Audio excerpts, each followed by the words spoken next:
Okay, cool. All right, the stream started. Okay, cool. Jeff and I learned that in the last RTT they played. So Cool. Hmm. That game that I played with Jeff on the battle report was before that, so that makes sense. before the chapter approved or before? It was before. It was before. Yeah, it was before. I think chapter approved. And it was before that tournament that Jeff played up. Oh, okay. I mean, there's a delay, on all that stuff, because I have to make it. I thought I thought it was instantaneous entertainment. John, Instantaneous, yes. Yeah. we need to feed the masses. Feed the masses their gruel. That's what we're doing right now, right? Feeding the masses their gruel. Yep. I can say that as long as there's no viewers on right now. And there's Are no there no viewers right now, viewers? so we're good. Well, we started like 5 minutes late, so people left. Oh, perfect. People need their instant gratification, Instant gratification. Soon they'll get the email ding of TFG Radio's live. Yeah. Oh, I suppose I should open the show notes That might be helpful. so I know what's going on. I mean, maybe. I don't know. Could be not helpful. Sometimes we just wing it. Sometimes Most of the time. All the time. 99.9%. I mean, it's not like anything giant happened the last, a couple weeks. Nope. Yeah, it's talk been about pretty it. quiet. It'll be hard to talk about stuff. Mm-hmm. I don't know how we're going to fill time. Probably be a short episode. Probably. Half hour. Sure. We could do that. Easy. We could take our time and talk about yellow vests in France. Oh, yeah. We should wear yellow vest for LVO. Dude, how far up is this link? Where What, the to link the I show sent? notes, yeah. I mean, I'm just scrolling through chat that I don't care about. So all of the chat. No, I mean I care. I mean, I'm seeing my memes. I care about those. Of course. Of course. It's fodder for the machine. Yeah, no, that's something else you sent me. That's something else. Can you just send it again? I can't find this thing. Yes. Or is it in the shared folder? It should be. Okay, I'll just check that first. There's still nobody watching, so it's fine. We don't care. Okay, that's fine. That's because we started late. John. Whatever, do what I want. It's like, why were you guys late? John needed to find dank memes. You can thank me later, guys. Found it. All right. Okay. Me finding it was much faster than you looking for it. Yeah, I was about to send it to you, but you already found it. So. Yeah, no problem. Okay. So do you want to get this started? With no audience? Sure. Sure, why not? Okay, ready? Yeah. 3, 2, You're gonna 1. count. You can do your intro. Thanks. Hey, everybody. Here we are again for the last episode of the year. The last one before our winter break. Yep. For some of us. For some of you. Actually, I'm on disability break. That's You true. guys are on teacher break. Yes. Teacher break. So, but this is the last episode, live episode anyway, for the year. Fairly busy last couple of weeks. As I mentioned last episode, we'll be discussing chapter approved and some of the other stuff that came out. We're not going to go into a deep dive about it, mainly because that's really boring and everyone can read. And you just other look at your books podcasts have already done that successfully. to varying degrees, I would Varying say. degrees of success, but relatively successful. It depends on what your definition of success is. But Sure. yes. That's a lot of haterade. I'm just, I don't want to be super. I mean, let's be honest. There's different variations of quality out there, art Wow. included. I was going Harsh to as say. hell so far. It's not even coming from me. Yes, Ray, we know you can't read. Like, anyone ever questioned that? I know. Was that even a question? But so just, I guess to start off, where to start really? I mean, John, anything really stand out to you? That's really what it is for us anyway. As far I as mean, chapter for approved? for yeah, for us as judges, there's not much that jumps out to, at least to me, in terms of a judge. And player sense, yes, points, uh, I different points mean, adjustments, things like that. But yeah. I mean, the fact that there's a bunch of stuff that stands out. Like, once again, they missed the chance to properly address Yunari. I mean, even Jeff and Val on Chapter Tactics were talking about that. That like once again that opportunity yeah, was because missed. it's not. This is like the third, fourth time. But other than that, like I think that a lot of people were interestingly stating that like because everybody got a points drop, nobody got a points drop, which is a little silly in my opinion. I'm not, and I understand where they're coming from. Like, there's that whole idea that like if everybody gets $1 million tomorrow, everybody's just as rich and poor as they were before, right? But True. like, but that's Yes not and no, but quite yeah. the same here. Yeah, And also, not everything did get a points drop, and not everybody got a points drop. So like, there's most of varying degrees of the the points drops. yeah, and most of the later books, like Knights. Well, I mean, whatever you want to consider later. Yeah. According to GW, from what we've heard, a lot of the books didn't get points adjustments. Knights, for instance, which most of us thought they would, but they didn't get a big points adjustments. They actually got drops on their carapace mounted weapons. Yeah. Yeah. I mean, I wouldn't be surprised if Chapter Approved was written very close to the release of Knights, and so a lot of the stuff a lot of the issues weren't known yet. Right. The boots on the ground rule change, Ray, is actually not really a change because there's the other rule that still applies. The sudden The death sudden rule death for the rule FAQ. still applies in the FAQ. So sudden death is still there, meaning if you don't have the models on the table, then yes, you still lose. It's just that they changed flyers to just not being able to contest objectives. It's a different wording, but you can still auto lose by not having stuff on the ground because sudden death is still there. Yeah. I think the big thing for most people was Necrons. Everyone was concerned about Necrons. But Necrons, I don't think they went far enough to really help. Like, Well, we'll see. part of the problem with Necrons is just the reality of, no matter how much shit you put in a bucket of ice cream, you're not making it any better. Wow. okay.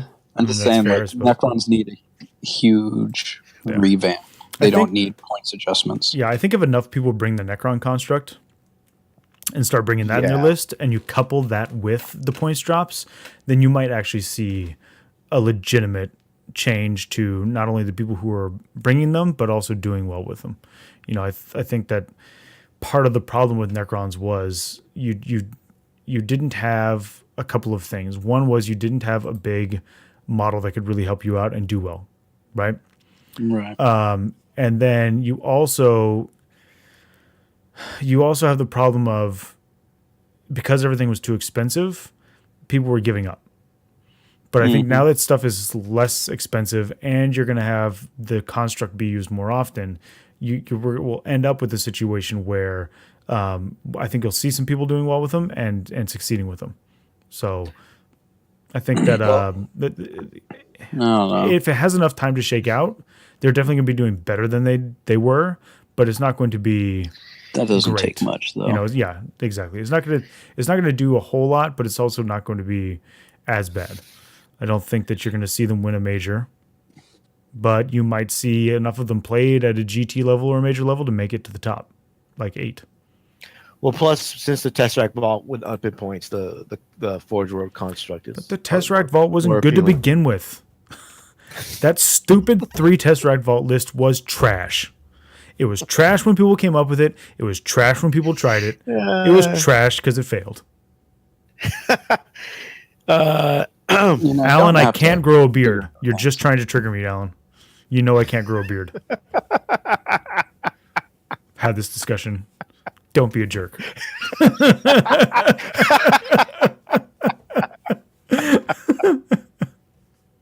Oh my god, that's too good. That's going to be great on the podcast when people can't see what the comments are. You should say what Alan. Oh, yeah. Alan What asked it when I'm is gonna is grow a beard. Alan asking when is John going to grow a beard. As the first thing he puts in the chat.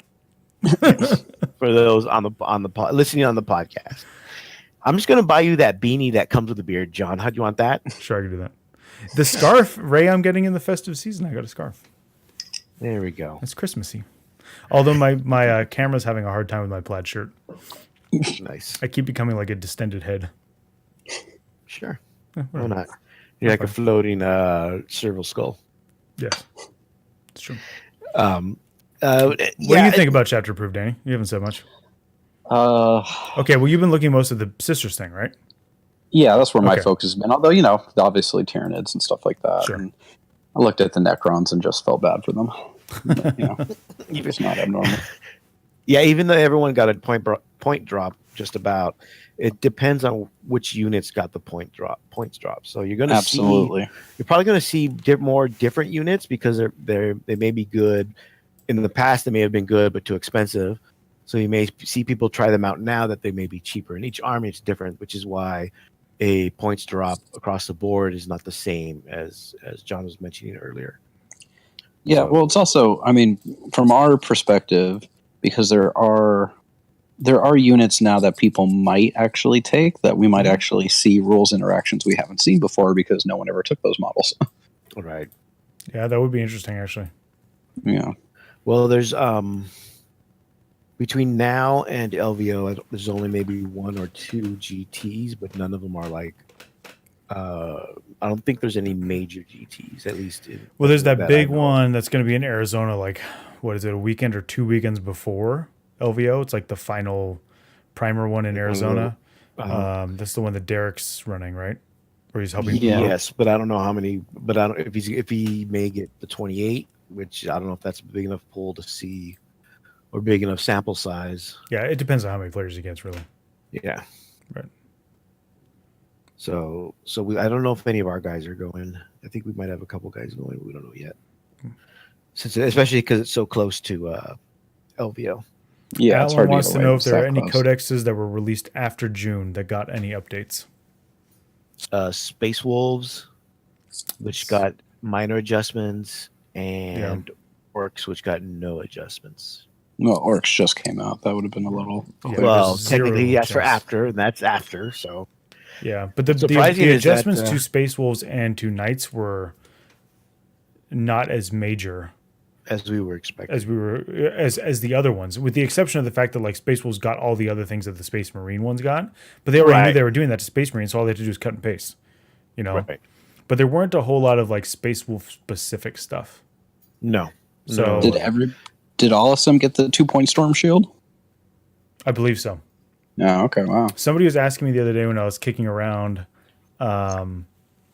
Space Wolf list. Space Wolf lists if I was putting the 2-point storm shields on. So I'm assuming so. I'd have to take a look to make sure though. Hold on, I'm trying to look right now. But Hey, in the Lord meantime, Draconis. Other than Yeah, Dark I mean, Eldar that's- didn't get much. Harlequins didn't get much. Knights got some point Yeah. drops on like the Harlequin's got stuff. 1, and that was a point drop for their fusion pistol. yeah. And then I thought that was funny. yeah, the Dark Eldar didn't. Knights got the Carapace weapons got changed around, but that was about it. Yeah. Mm-hmm. Tyranid's got a pretty hefty. Yeah, Readjustment. I'm really thinking that Chapter Approved was written right around June, and so that's why a lot of stuff that people thought of later didn't get done. Yeah. That makes sense. Yeah, so Space Wolves got the 2-point storm shield for their non-characters. Right, but that was just Oh. it's just a generic Space Marine change. Yeah. Cut and paste this Yeah, so item into cut and every paste, single yeah. Space Marine faction. man. Done. The characters are 10 points. So for your Wolfen, who can take storm shields, they're only 2 points now. Right. Same with Thunderwolf Cavalry, Yeah, which is where you well, want to put them because your Wolfen are never going to get to your enemy. They're never going to get there. They advance in charge. Okay. You take him will. and prove me wrong, Adam. I'm not Requires taking Adam to play. They'll get there before the Thunderwolf Cav will. You're almost as fast. Chris C is jumping ahead of us, saying that the formations piss him off. We'll get to that. Hold on, Chris. We're gonna get there, Chris. He just jumps in the Give chat us with a his second. salt. I'm gonna throw this salt right out here on the table right now. In my eyes. You're not talking about it. We're gonna force the issue. I like it. I like it, Chris. I'm not making fun of you. I like this a lot. That's good. That's the way I jump into chats all the time. True. I'm known to jump into our team chat in the middle of a conversation and be like, "What the fuck with this?" Yeah, that's usually a response to a lot of stuff that goes on when you're not keeping tabs on it. Yeah, which is everything all the time. So for me, Chris says he was holding back. So we're almost there, Chris. Don't worry. So for me, and I think for John too, there's not much in chapter approved. I mean, they have the new match play missions that are, I mean, for us it's a bit different because of LVO and FLG and ITC. Right. So things like these match play missions that have things like that bring back the deploy all your stuff at once. Mm-hmm. You know, some people like it, some people don't. Man, now we'd really play 4th edition if we did that, and then the no deep strike turn 1. Yeah, it would be just 4th edition. Yeah. I mean, I'm cool with trying that stuff out and like trying to put it into ITC missions and change the ITC missions up. Like, I'm cool with all that kind of stuff for next season, whatever.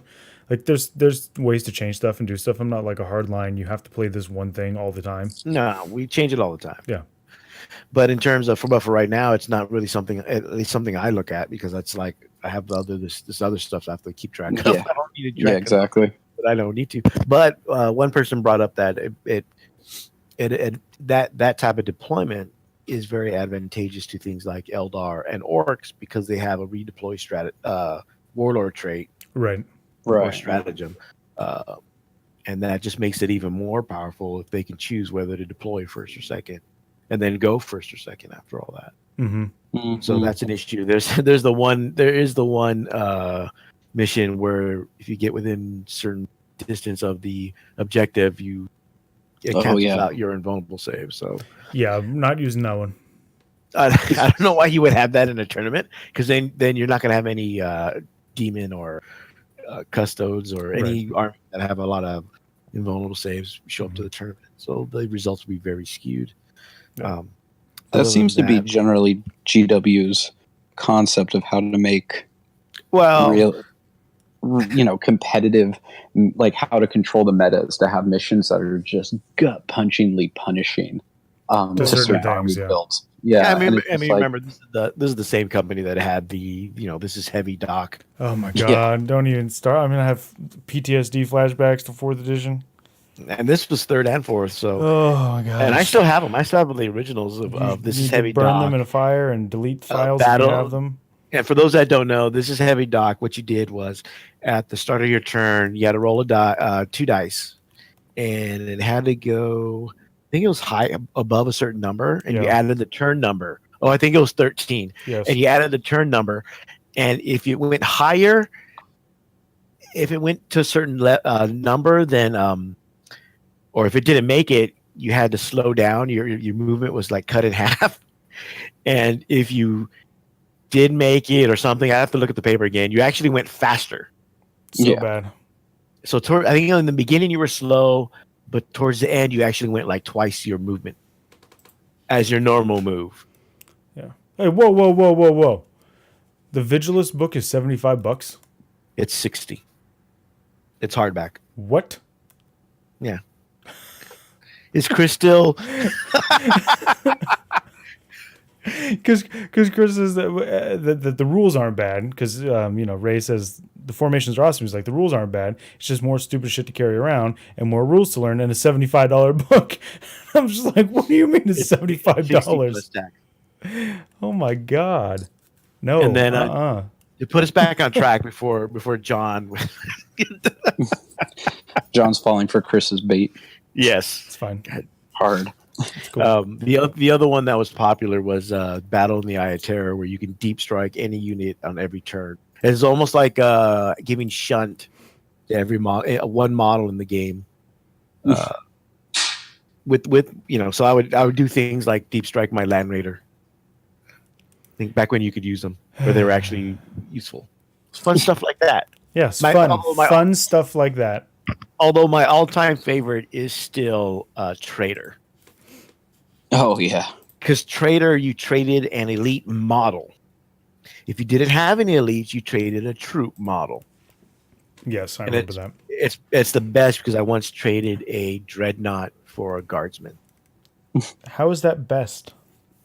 It's the best because I didn't have any elites, so I took a guard, and that was when I was running the because Travis played it, did it one time. I think it was during one of the Christmas tournaments. We played it, and my opponent had a dreadnought for his elite, and I didn't have any elite slots, and I was playing my knight army, so I got a dreadnought. I got a dreadnought for a guardsman. Fair trade. Fair trade all around. Okay. So this is the same company, so it doesn't surprise me that they come up with missions like this. Sure. I mean, really, there wasn't much in Chapter Approved, to be honest. No, not much for us anyway. No, it's more for the narrative and the points adjustments, stuff like that.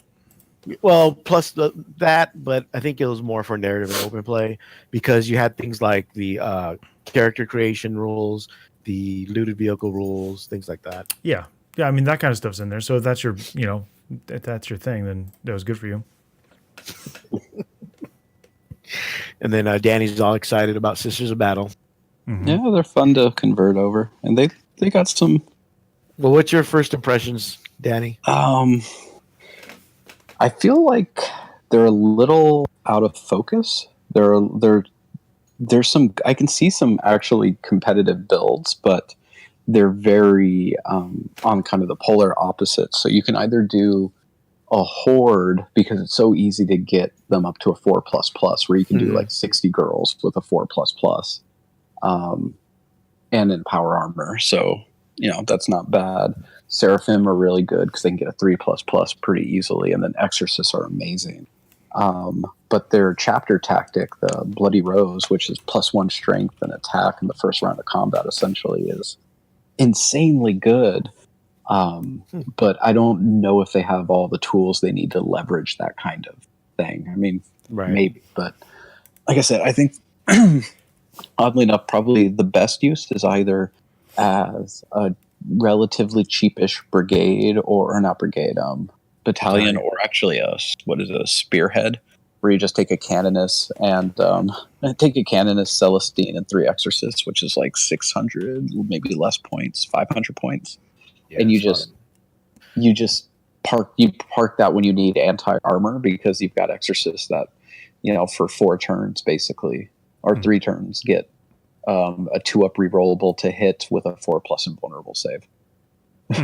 And they're toughness 8. Yeah, and they're T8. So you just park them in a corner, in a space, and there's your anti-armor gun line, and then they're like something with like custodes who focus on the bikes and the tons of shots with the hurricane bolters. That's not a bad compliment to them. Low on CP, but the sisters don't need any CP. They're just they kind of self buff. Yeah, through the Acts of Faith, they have kind of their own buffs, and they're like to add CP into other stuff. So. Yeah, I mean you can do a brigade with them really cheap. Just a canoness, a priest, and 3 squads is going to set you back like 300-ish points, and it's not bad. 5+ invulnerable, and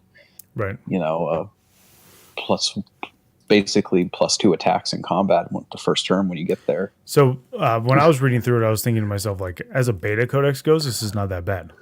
No, not at all. But there's definitely things that stand out as like needing to be changed in order to make it a full-fledged codex. Like you're saying, focus. It's unfocused to me. Yeah. Like the Index sisters, right? And like Sisters of Battle before that, they were very like, okay, we've got these bolters and these meltas and these flamers. And we're going to get up close to you, and we're going to rapid fire our bolters at you, and we're going to melt your face, and we're going to burn your face. And like that's what they did. And Celestine supported that because she's like, I'm your assault, and I'm going to move up fast with you. But this one's not it doesn't have that same type of like synergy to it, And so I think that as they're going forward, if they're into the out of beta codex phase of this, they really have to pay attention to making sure that the codex has a vision. Yeah, I mean that's the thing. It doesn't feel like they know what kind of army they want it to be. Right. Do they Which want means it the to Betax be? Codex was a good choice. No, it is. Yeah. I mean, the one thing I'll say is they have some nice tricks. They're just really CP intensive, but it can do work if you get them to pull off. But you're probably only going to get it once a game. Right. Be able to afford it because people have been kind of dumping on the Holy Trinity stratagem, which actually isn't bad if you take a horde of sisters, right? Like if you have 15 battle sisters, the sergeant has a combi melta for that. Like, you need the melta shot, and you have the flamer. They kill about, I think I did the math, with all the buffs up, they kill something like 16 orcs with the full 5++, 6 up, feel no pain, which isn't bad for a unit that costs 170 points. Right. Right, and that's the thing, is they're cheap. I think a 60+ body army of them could be really, really good. But, you have to have all those freaking models. What do you think of the new Acts of Faith? There's only there's the +1 to hit, good. Fight again, or really fight twice. It's not even fight again. It's when you activate, you get to fight twice. A la Khorne Berserkers is amazing. Yeah. But the others are, it's just weird because they're a good shooty army, except they can't shoot twice in a turn. And there's no way to turn that on. I like the system. It rewards you for taking sisters, but I think that some of the others need a little bit more, pop to be useful. Like the +3 movement is whatever. If it was +3 movement, +3 charge distance, can advance and charge, then it's fuck, that's money, because now Repentia become better, or Celestians become better. That would be pretty good. But right now there's really only 2 I care about. Okay. And that's +1 to hit and fight again. Because I know there's been mixed reactions to the new system, the new way the Acts of Faith work. I like it. It's maybe a little more bookkeeping in some ways, but it really does incentivize you to take more sisters, right? So if you're just taking the 3, if you're just taking the 3 exorcists and the canoness and maybe Celestine, right, you shouldn't have 8 faith points, right? You shouldn't have 10. You should be able to cast several Acts of Faith a turn for the entire game. But if you're taking a full a brigade of them, yeah, you should be able to fucking cast power, cast Acts of Faith like a mother. Yeah, that makes sense to me. Yeah, and some people are thinking this may be the direction they're going with Yanari. That would also be good. Acts of Faith replacing Soul Burst would be almost like the Acts of Faith, where you buy so many units, you get so many points you can spend. That would certainly be better than what it currently is, so I'm fine with that. Oh well, if John's fine, we're all fine. No, right? If John's fine about something about Yanari horribly hurts them. Yeah, we're good. I don't believe anything else from Chapter Approved really stood out. I don't know if anybody in the chat's mentioned anything. No. I think that was basically it. They brought back the 8 for Tau, but no one really cares. Yeah, because you can't even deep strike them. But do they all have? Can they all deep strike though? They're supposed to all be deployed at once. Blah blah blah blah blah. Except they make up more than half your army in match play if you're playing 2,000 points. Oh, okay. Well, which means can't do it. Interesting. They have a special rule that lets them deploy as one drop and all come in together. Blah blah blah. But they do not have a special rule over. Yeah. Right. That's interesting. Overriding the points. That was just something that was overlooked. Oh, I'm sure, but right, Raw as it stands now, get Rex on. Yeah. So what Danny is saying is, if you're bringing that to LVO, don't. Yeah, pretty much. If you really want to get out, hope nobody catches you. Catches that. No, if you can't, you just have to deploy on the board. It's an excellent strategy. It works. You just have deploy on the board and hope you don't get shot to death turn 1. Mm-hmm. Yeah.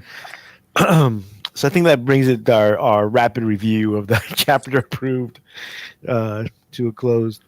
So we'll move on to the other book that came out, with I'm sure Chris will be happy to hear about, which is Vigilus, which is actually $50 on the GW website. So I don't know where he's getting $75 from. He said that his local store charged him $75. Okay, well, he needs to go get $15 back because it's only or 25. Yeah, I mean, I'm agreeing with you. Unless he got the special edition. The special edition is 80, and if your store does a discount, then it's probably about 75. Okay. After discount. Yeah. So if he got the special edition one, then yeah, it's $75 after your, depending on the discount from your store. Yikes. That's still a lot. Still pretty steep. But it's basically the same cost as a Codex. Yeah. I mean, I get it. I mean, I bought it. I actually bought it because I'm actually interested in the fluff because it's advancing the fluff. Yeah. So I'm in the process of reading all of it. There's a bunch of missions, but we don't care. A bunch of battle zones, we don't care. So the faction rules. TFG radio. We don't give a fuck. We don't care. We only care about the competitive side, to be honest. It's not true. Okay, mostly it is, but whatever. 90%. Yeah, I mean, we did a narrative. I don't even want to call it campaign. We did a narrative league. Yeah. But I mean, come on. And then we're doing another one after this current league that we're in. I didn't run the narrative league, did I? No. Okay. Jeff did. It was Jeff. Can't remember what I run at this point. Your mouth. Besides that, that's just a given. yeah, I mean, come on, man. That was obvious. So basically, there's a new Marnius Calgar. He's almost as good as Gilliman. He's actually 8 wounds. Okay. Nice. I don't know if you'll still see him on the table though. No. Why? You can still take Gilliman. Why not both? Because both is bad. Because you need Gilliman. You pay your points for Gilliman, then you need as many guns as you can fit around him. Basically, he is Abaddon with more wounds, with one more wound. He does the same things that Abaddon does, except for the fearless part. His damage is halved. He has a 4+ invulnerable. He gives reroll hits within 6 inches, and he gets 2 command points, just like Abaddon. But does he have a demon weapon like Abaddon? What do those fists do? He's got cool bolters on his fists. Yeah, his bolters are cool. What do you got? What do you got, Abaddon? He has a bolter on his fist too. No, but not on both fists. No, the other one is a demon weapon that gives him like 12 attacks or something like that. Or 6, so that he has like, if he rolls well, he has like 10 attacks total. And Calgar has 6 attacks. You know what else Abaddon doesn't have that Marnius Calgar does have? A better model. That's right, a model that like I was looks gonna good.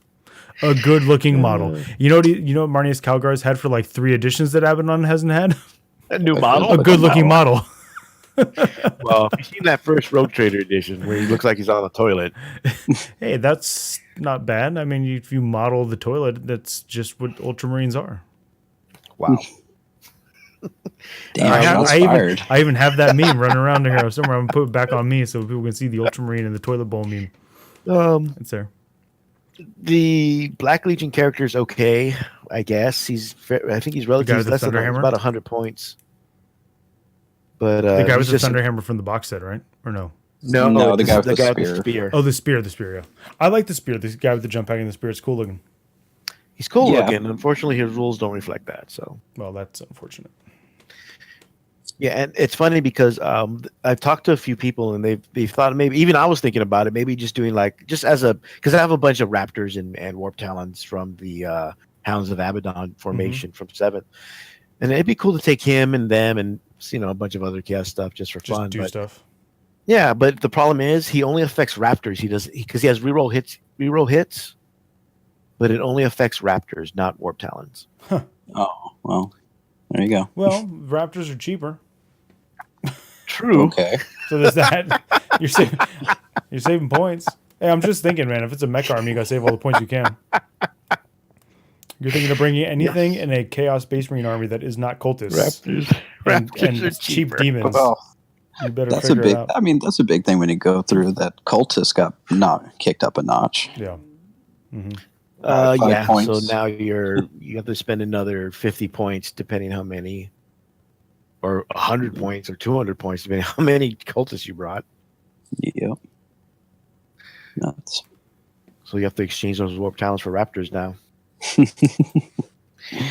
but we'll get into the heart of the matter, which was, as Chris mentioned on our chat, the formations. I know a lot of people were worried about the formations coming back, but I don't think there's a few good formations in the book, but I don't think they're game breaking. No, it's definitely not. It's not Battle They're not Company. 7th edition game breaking anyway. I would like to say I called it in our team, in our private chat about you'd have to spend CPs to buy them. Well, we knew that from when we had to you had to pay points for formations in AOS. Yeah. Yeah, I was just saying that to piss off Tom.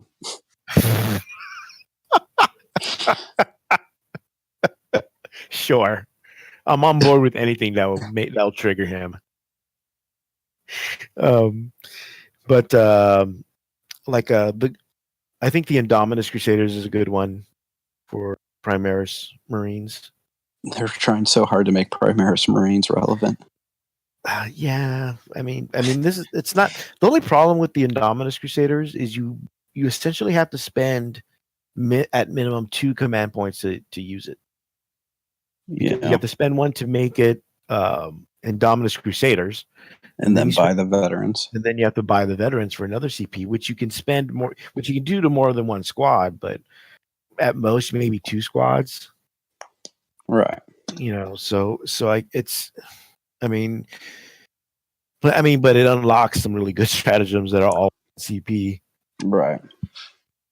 But the problem is, unless you're taking the Loyal 32, you're going to be starved. But if you're really thinking about competitive builds, you have to have a damn good reason if you play Imperium, not to take the Loyal 32 anyway. I think that's the cheapest out of all of them, because even the sisters are... No, sisters are more. Yeah. And they don't have a recursion tactic for the CPs. Well, now at the nerf, I don't know how necessary that is, actually. Depending how many you've got, it's still anywhere, still probably going to be about 6 extra CPs. That's a lot. Yeah, it's not what you guys are used to, but again, as someone who never played, it's not 20, Danny. It's not 20, so it's nothing. It's like having nothing. So again, someone who never played that, y'all can go fuck off. Fucking whiners. Oh my god, I have to spend like 200 some points for 11 CPs. Oh my god. So nerfed. Ultramarines, Victrix Guard, and it's trash. Imperial Fist, Siegebreaker Cohort. Probably trash. It has to do with fortifications and buildings. So trash. Which nobody brings, so, Yeah. Crimson Fist Liberator Force looks not too bad. You only say that because you want to paint up yours as Crimson Fist. I also say not too bad. They have one that, only because they have a stratagem that lets them shoot again at the end of the enemy shooting phase. Ooh. So if you have them near the banner, the guys die, they get to shoot, and then the guys that are left get to shoot again when you play the stratagem. That's interesting. I could see that being a nice, like, gimmicky army that catches a lot of people. So you're saying I should do it then, right? Yes, John? that's exactly the kind of army you play. Why do you have to encourage his nonsense? Because I just believe in letting a man follow his bliss, dude. Sure.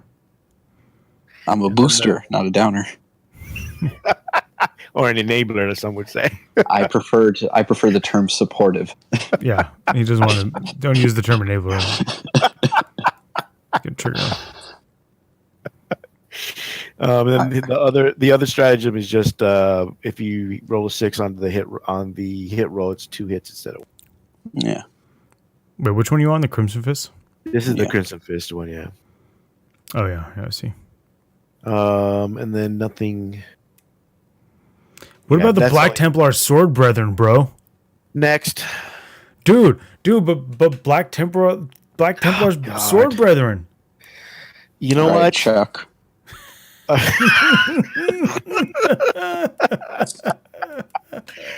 Okay. I don't know why Games Workshop decided to make them the poster boy of third edition. Why not? Did you see that paint job? Other than the Blanche drawing. Black and white, crosses, done. Thanks to that, plus I did the Templar Army, except it was black and gold. that plus the army list from whatchamacallit, from third edition and Aya Terror campaign. There's a lot of Black Templar players that want a codex now. Yeah. Hey, they had a codex in fourth. I remember it. That's what I'm saying. That don't deserve one anymore. You know who also used to have a codex? Oh wait, they never did. Was squats. Womp womp. Raven Wing Attack Squadron. I think most of it just +1 to hit. Yeah. I mean, it's not bad. Could be worse. I guess. There's Armageddon was Templars, yes. Lord Draconis. Yeah. That was their first. Yeah. No, because they were the poster first... children for third edition. Then they got introduced as an actual thing with rules that were unique in Armageddon. Yes. But they were the paint job and like that kind of stuff for the third edition box set. But there were no actual rules for them. And then Armageddon came out, and then in third, yes, you're right. They came out in third, but it didn't start out that way. Yeah, I blame John Blanche. Or Blanche. He doesn't. Space Wolf Stalker Pack. Okay, somebody was telling me about this. There's your Space Wolves, John. Done. Start building it. No, I mean, what? Why? Yes. I like that. I haven't read it. I haven't read it enough to know like what you have to put in it and stuff. I don't know. It's just you have to put in battle leaders. Well, the Stalker Pack is makes Wolf Space Wolves Detachment. Battle leaders, blood claws, and reavers. Reavers. Ooh, you got to take reavers, John. Reavers. Okay. So nobody's playing that. Move on. Yeah, nobody's playing that. The relic is a melee weapon. Blood claw spam. Basically, Lord Draconis, you're right. Yeah. And blood claws aren't bad. They're not to the wound roll. But I don't know if they're not bad enough. So. I know you don't have to take reavers, but it's funnier to say that you. You have to. Yes, that's what we're gonna do at LVO. If someone's taking it and they don't have reavers, we're gonna pull that part of the army. No, we're not. No, we're not. And we replaced it with reavers. Somebody's gonna listen to that and misquote it on Reddit, and then he's gonna get to 4chan, and then we're all screwed. Oh my god. Cybernetica cohort. Well, the Space Wolves are +1 to wound and roll, and the other stratagem is roll 3 dice and drop the post. The Saga of the Savages add 1 to your Warlord's attacks. Sure. If they made a charge move in the same turn. Okay, sure. Deed of Legend, enemy models lose at least 5 wounds as a result of attacks made by your Warlords and weapons in a single phase. Yeah, that just makes the Saga an R. Right. Yeah, 6-inch buff. Cool. That was a lot of words. Yeah. It's cool. It's flavorful. It's fluffy. Yeah, and I think that's something that GW has always been, have always done with their stuff. Is at least this edition, a lot of the rules and units and special rules or abilities are in line with the fluff, or seem to be more in line with the fluff than before. Yeah, sure. Nothing wrong with that, I guess. No, there's not. As long as they're like relevant and work. Yes, that's the harder part. Relevant and work. Let's see. Cybernetica cohort. One of their stratagems is add 3 to the charge roll for Castellan robots. For pack killers? Or blood scent? Which one is that? I don't know. No, I don't know. I don't play this game. I just read. You don't read. Yeah, their stratagems aren't very good. No. That's okay. Sure. The servitor maniple. Mm-hmm. Aren't people talking about this as being not bad? Yeah, because in the team chat, one of them gives them a 5+ invulnerable for the Cataphront breachers and destroyers. Okay. And then the +1 to hit rolls for attacks made by that unit. Warlord It's trait. not bad. No, it's not. It's not. I mean, Yeah, I mean. This is why, because they have a Warlord trait that where you kill a servitor, you can give D3 wounds back to a Cataphrine Destroyer. that's pretty good. It is. You need a lot more to make Adeptus Mechanicus work, I think. But this. If you take this, it's not a bad detachment to take. You know, like if you're going to do it, it's not terrible. So basically, there's two options on that: either kill a servitor, D3 wounds, or you kill a servitor and get at least one Cataphrine back with one. Okay. That's not bad. No. You just want to talk about Anointed Throng, Danny. That's what you're waiting for. Well, yeah, next? obviously. Yeah. It's better than the Deliverance Surge, I think. Yes, I would say so. Anointed Throng is a GSC one, or is it Tyranids? It's GSC. Okay. Why? What's good about it? Well, Adam, you want to read the stuff? Because I don't have it in front of me at the moment. Oh, okay. I thought you'd have it memorized by now. I've been working on Sister, sorry. I can only memorize so many things at once, dude. Give me a couple days. So basically, the Aberrant, which is the big hulking guy, The heavy infantry. when he dies, he can fight again, kind of like the Blood Angel stratagem. Right. Wolfen. Yeah, or Wolf. Oh, fucking Wolfen. Then his other stratagem lets him reroll ones, but more importantly, there is they have the Blessed Sledgehammer, which is so good. -4 AP D6 damage melee. Yeah. And damage rolls of one or two are count as a 3, which I think is the normal rule. But it's the -4. Strength times 2 -4. Yeah.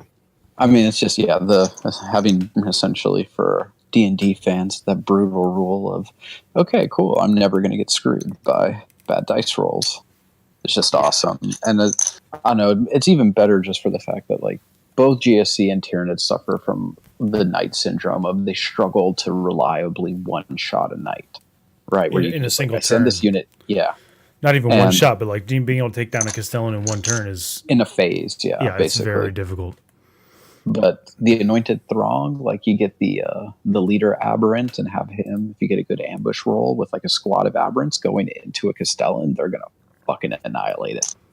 Right. Yeah, and his Warlord trait is +1 to the charge, +1 to charge for the Warlord and units within 6 inches.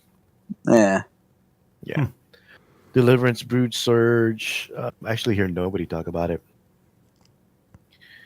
Is that also GSC?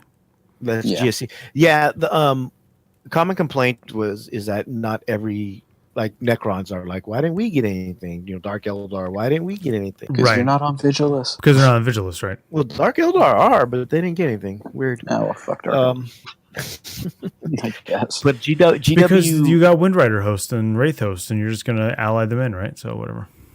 Yes.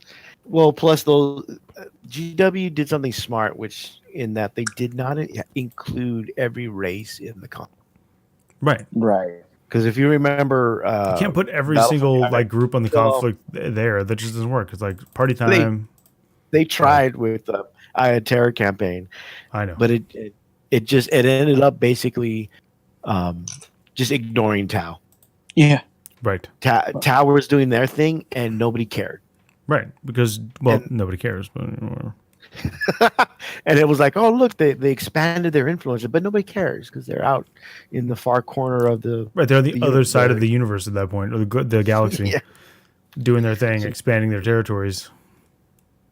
So Brood Surge, it just their stratagem's not. They can disembark after the vehicle is moved, as opposed to before. No, I mean that's not bad when you think about demo charges. And it's so short range, but they still have to set up more than 9 inches away. Yeah. Okay. And the other one is add 1 to wound rolls when they make a charge. That's the neophyte heavy one, like the basic bro heavy one. That's hybrids, acolytes, neophyte, Goliath trucks. Yeah, that's not bad because they can pump out enough attacks, and +1 to wound when you pump out enough attacks is pretty good. and then they have reroll advanced rolls for work trait. It's not. No, that's It's terrible. not as good as the other. Yeah. Wind Rider host, which is a bunch of just bikes. Who cares? Because nobody takes them. Wraith host. Wraith host might be good because listen, Tom's Wind Riders are still in the case at the store that he traded in almost a year and a half ago. Well, over a year and a half ago when 8th edition, right Well, yeah, before 8th edition. because if your dropped. pointy-eared jet bikers don't have spears, nobody cares. Right. At least right now. Right. And then Then Wraith 9th host edition. might be useful. I think we know of one player who takes Wraith. There's been a couple that have been taking wraiths more often. They're not bad. Like you can make them work. You can make Wraithguard do a lot of stuff. The close combat wraiths aren't bad. The shooting ones aren't bad. Like you can do it. There have been winning lists that have done it. I don't know if they've won events with them, but they've done well at events with them. They've gone 5-1. Yeah. I don't think it's bad. I don't think that it's game breakingly awesome, but it's not bad. Yeah, I think the one I'm thinking of went 5-1. Mm-hmm. Yeah, we're thinking the same. I think Would have done better, but doesn't like to paint them. So definitely think of the same one. So their stratagems give them like +1 attack, which is good for the Wraith Glaives, and then the other one is a 4+ invulnerable.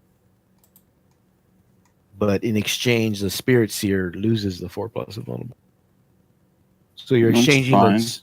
Well, depending where the Seer is, yeah, you just say, okay, my 4+ invulnerable save. So that can be useful depending on the unit they put it on. Mm-hmm. Right.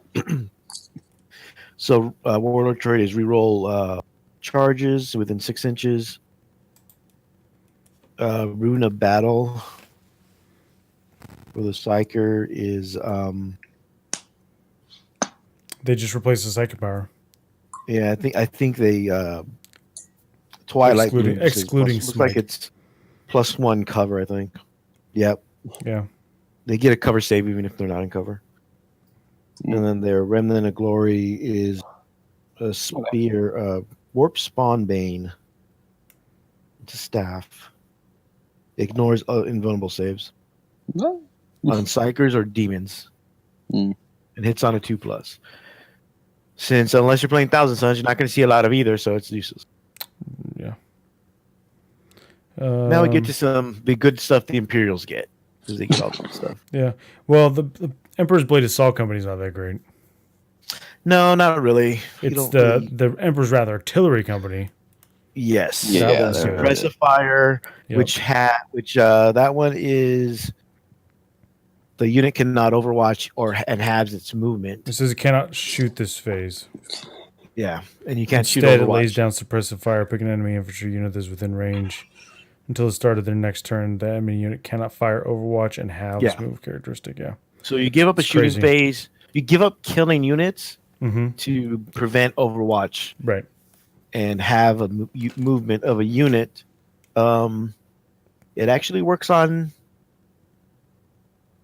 See, this is the only problem it has, because I would say it's not very good against. Well, it works on Titanic vehicles as well. Yeah. The only problem is that it doesn't affect the charge or the advance. No, it doesn't affect the charge. But it's really good against Tau. Yes. If you run up against Overwatch, Tau with a whole ton of the Fire Warriors on Overwatch, woof. Then Pounding Barrage for 2 CP. Using the stratagem, pick an Emperor's Wrath vehicle. Twice. Yeah, that unit can shoot twice. That's pretty good. So if you have, I don't know, let's say a Wyvern. Yeah. That can shoot twice against a unit of orcs. Yeah, that's a wrecked unit of orcs. Warlord trait. If an enemy or if an Emperor's Wrath character is your warlord, you give them the following warlord trait. Lord of Ordnance. Each time you roll a wound, roll of 6+ for an attack made by a friendly Emperor's Wrath unit while they're within 6. During the shooting phase, the armor penetration characteristic is improved by 1. That's not terrible. Ooh. Well, you combine that with the Pounding Barrage for Yeah. Wyvern, which is now -1, and Orcs have no armor save, and they'll. It's pretty good. And then the Heirloom, which I don't think is going to replace Orbital Tracker. Yeah, Chris, I would run it too. Chris C is saying he's going to run that. Oh yeah. I have the models. I have the models to run that easily. Yeah, the models to run most things. True, except for Eldar, which is why we don't have a. Which is apparently we don't have a Yanari player in our group. No, because Jeff plays Iltok. Yeah, he plays Eldar. He does not play Yanari. Yeah. Probably why we suck. The infantry we were the best company, West Coast team last year. What are you talking about? Infantry. What have you done for me lately, John? I know, have the highest score on our team. What have I was done for you lately? I have the highest score on our team. It doesn't matter. I still have the highest score on our team. I can't wait to OVO. I know you can't. Emperor's Conclave. That one's also kind of like whatever. Yeah, doesn't really jump out. The Emperor's Fist Tank Company came back. Yeah, well, a lot of these were from the whether Makar or Kion book. The Emperor's Fist, I always just like the name.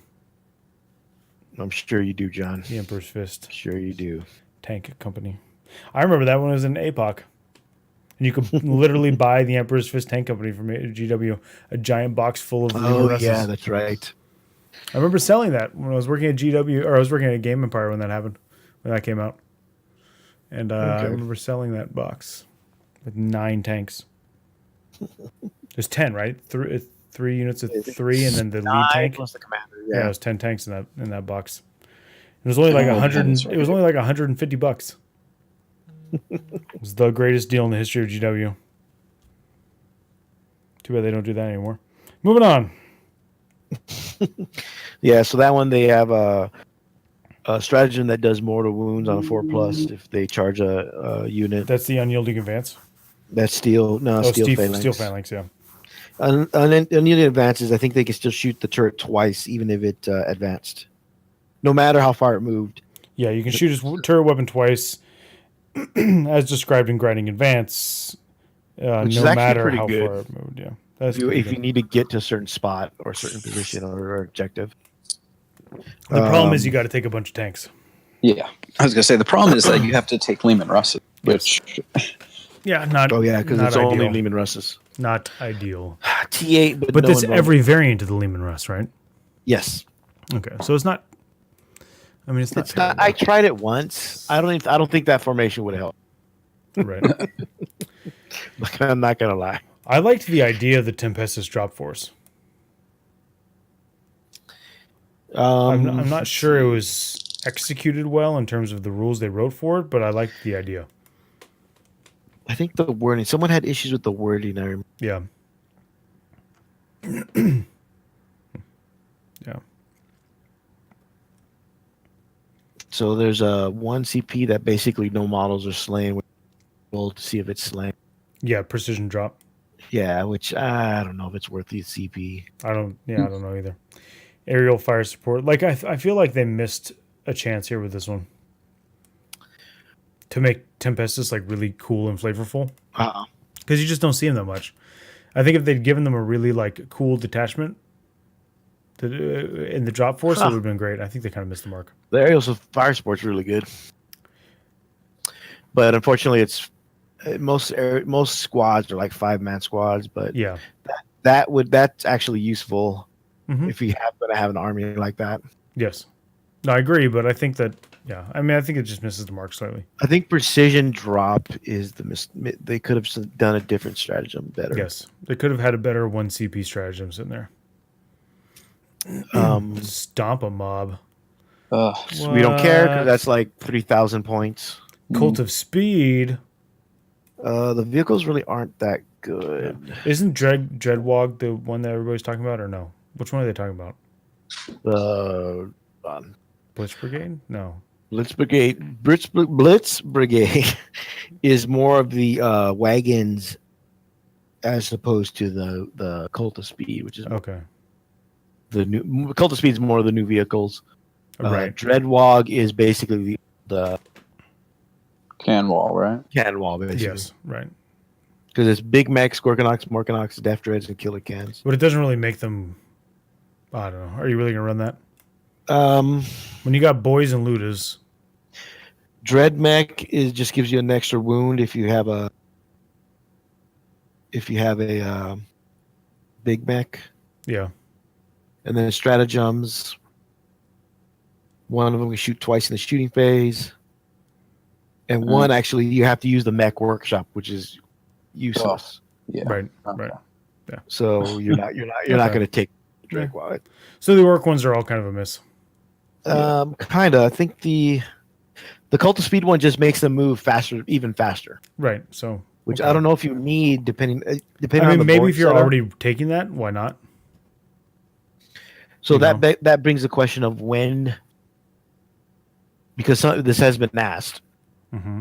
When do you declare you're using the detachment? It says when building your army. So you can't choose like this one. I'll No, make Cult of Speed. Yeah, people keep asking this. It says Yes. when building your army. When you build when choosing your army. Right? So when you choose your army is not when you walk up to the table. You chose your army when you built your army list. Yeah, it says when choosing your army. Yeah, when choosing your army is when you build your army list. I mean, you can try to get around it all you want, but that's what that means. You choose your army when you build your list for an event. Well, Nobody at tournaments is walking up to the table and being like, "Hey, do you want to play a game? Sure. How many points do you want to play? Okay, well, let's build our armies. Like, let's choose our armies." That's not what's going on at a tournament. That's what's going on a Tuesday night between derpers or like in your basement. But when you choose your army for a tournament, you've chosen it before getting there. Nobody brings their entire collection with them in a giant rolling case and is like, all right, so for this round of the tournament, I think I'm going to choose this army. That'd be amazing to try. You choose it when you upload your list. Somebody tries, I'm going to give him a red card immediately. Wait, don't jump the gun, John. We're not there yet. I know, man. Everybody listen to this Reddit. They know. I have faith in our listeners and viewers. So how much effect do you think both these books, and that's more or less the what we care about. On judging, I think it's just more stuff to remember. Like, I mean, I already have the rules. I was looking at it on my phone. Like, whatever. Well, in terms of effect judging and LVO in general, I know people are talking how it changes the meta. I mean, the meta shifts slightly, but like as far as judging goes, it's just a couple of detachment pages to read, and it's not like you have to memorize it. I have all the files in my phone. Well, plus I think the only thing was what Danny said. What? We're going to see in rules interactions we've never seen before because we're going to see models no one's really used. Yeah. Consistent. That's about it. Yeah, I mean, that's true, but like we have that all the time because at an 800-person tournament, there's always somebody who's like, I brought this unit nobody ever uses. All right. Oh, okay, let me figure out how your Reavers do this. You know? Like that shining moment between the FA when did they do the fly change? That was the big FAQ. The big FAQ and 2 weeks later. Yes. Yeah. So. That was the Reaper's time to shine. Yeah. Lord Draconis, I think that I shouldn't have bought 8 boxes. I think you'll see the guard ones, Lord Draconis, and the people who are serious. I think that at an event like the LVO with so many players, we have a good chance of seeing almost every one of those detachments. Yeah. Just by the nature of there's enough players there, and there's a lot of players who are like, I'm special. I'm going to win with this special thing. I'm going to do this thing that nobody else has done. And there's even some of the top players who are going to be like that. Like, I'm not saying that we don't see some random GSC detachment get taken by one of the better GSC players, and all of a sudden everybody's like, oh, okay. Right. You know? I think Anointed Throng will definitely be there. Because, I mean, if I was, if I'm sitting there thinking about building a tournament Tyranid list, I'd probably be considering it just so I have my anti-armor and I can put points elsewhere and other things, Or maybe just not take gold one eye. Making something a detachment, I haven't really looked at like the numbers or anything, or at least crunched the numbers, but could, like Danny said, save points instead of spending it on anti-armor units, you spend CPs. Yeah. So it could save you points in that regard. Yep. So I'm looking forward to, especially the Imperial Guard ones. I really like the artillery one. Yeah, I think that's going to be popular. And there's always tons of guard players. Yeah. Oh yeah. There should be. So barring that, let's move on. Speaking of LVO, since we just talked about it, we had an announcement last week that most of our listeners are aware of in regards to both the code of conduct that has finally come out. Yep. That took a bit of time. Not necessarily because there was a lot of discussions about it, because we had to wait for certain parties. Yeah.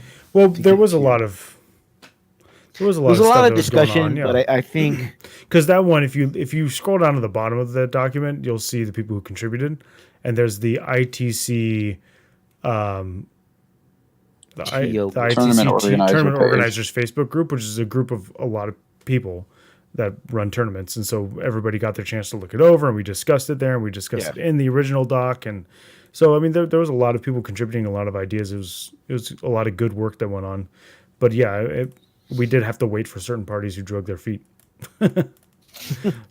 That's fine. It's done. It was done. I mean, I think the putting it out in conjunction with one of Frontline's larger events, whether it was, I was hoping it would have been SoCal, but it ends up being LVO, which is fine, especially since it's the ending and the beginning of the season. It seems to make sense. It's also, if anything's going to be put through the ringer in terms of, gaps or, whatever, LVO is a great testing ground for that. So just to give a little, background story in regards to why doing it a certain way. I think most people understand why we're using a card system as opposed to some other system, because from being developed, soccer seems to be the easiest to translate what we wanted the code of conduct to accomplish, in that they both emphasize the spirit of the game. And if anyone has me talk about the past, I fully believe that the reason GW's rules are the way they are is because it's heavily influenced by soccer, by that sport. Yeah. So it makes sense to borrow. You mean the most popular sport in the world? Shocking. Especially because it originated in the UK. Yes, I mean, so it and because of especially my experience in coming up with a very rough draft about it in terms of that type of system, it was what I was used to the most, and it's kind of the easiest to. And it's actually the most flexible in terms of penalties, assigning penalties, or things like that, because a lot of what the game of soccer revolves around, and the spirit of the game comes to the judges, the referee's decision, and what they feel was, and it comes down to intent actually, which is what the document kind of emphasizes, where we have a set of guidelines, and like, well, if they do this, then it's this. If they do this, it's a yellow card. If they do this, it's red. But in the end, it's up to the judge's discretion as to how they want to administer the penalty, or if they want to do one at all. They could just be as simple as a verbal. Or it can be as bad as a red. I mean, there are referees that get a little excessive in terms of handing out cards. You see that all the time. If anybody that watches the sport. But overall, I think it's a much more it's a system that's very fluid and very flexible and can easily adapt to circumstances. Right. So that was more or less the reason I think we went with the card system, or the soccer card system. And it makes sense too. It's easy to hand out varying levels of things that way. Yeah. Mm-hmm.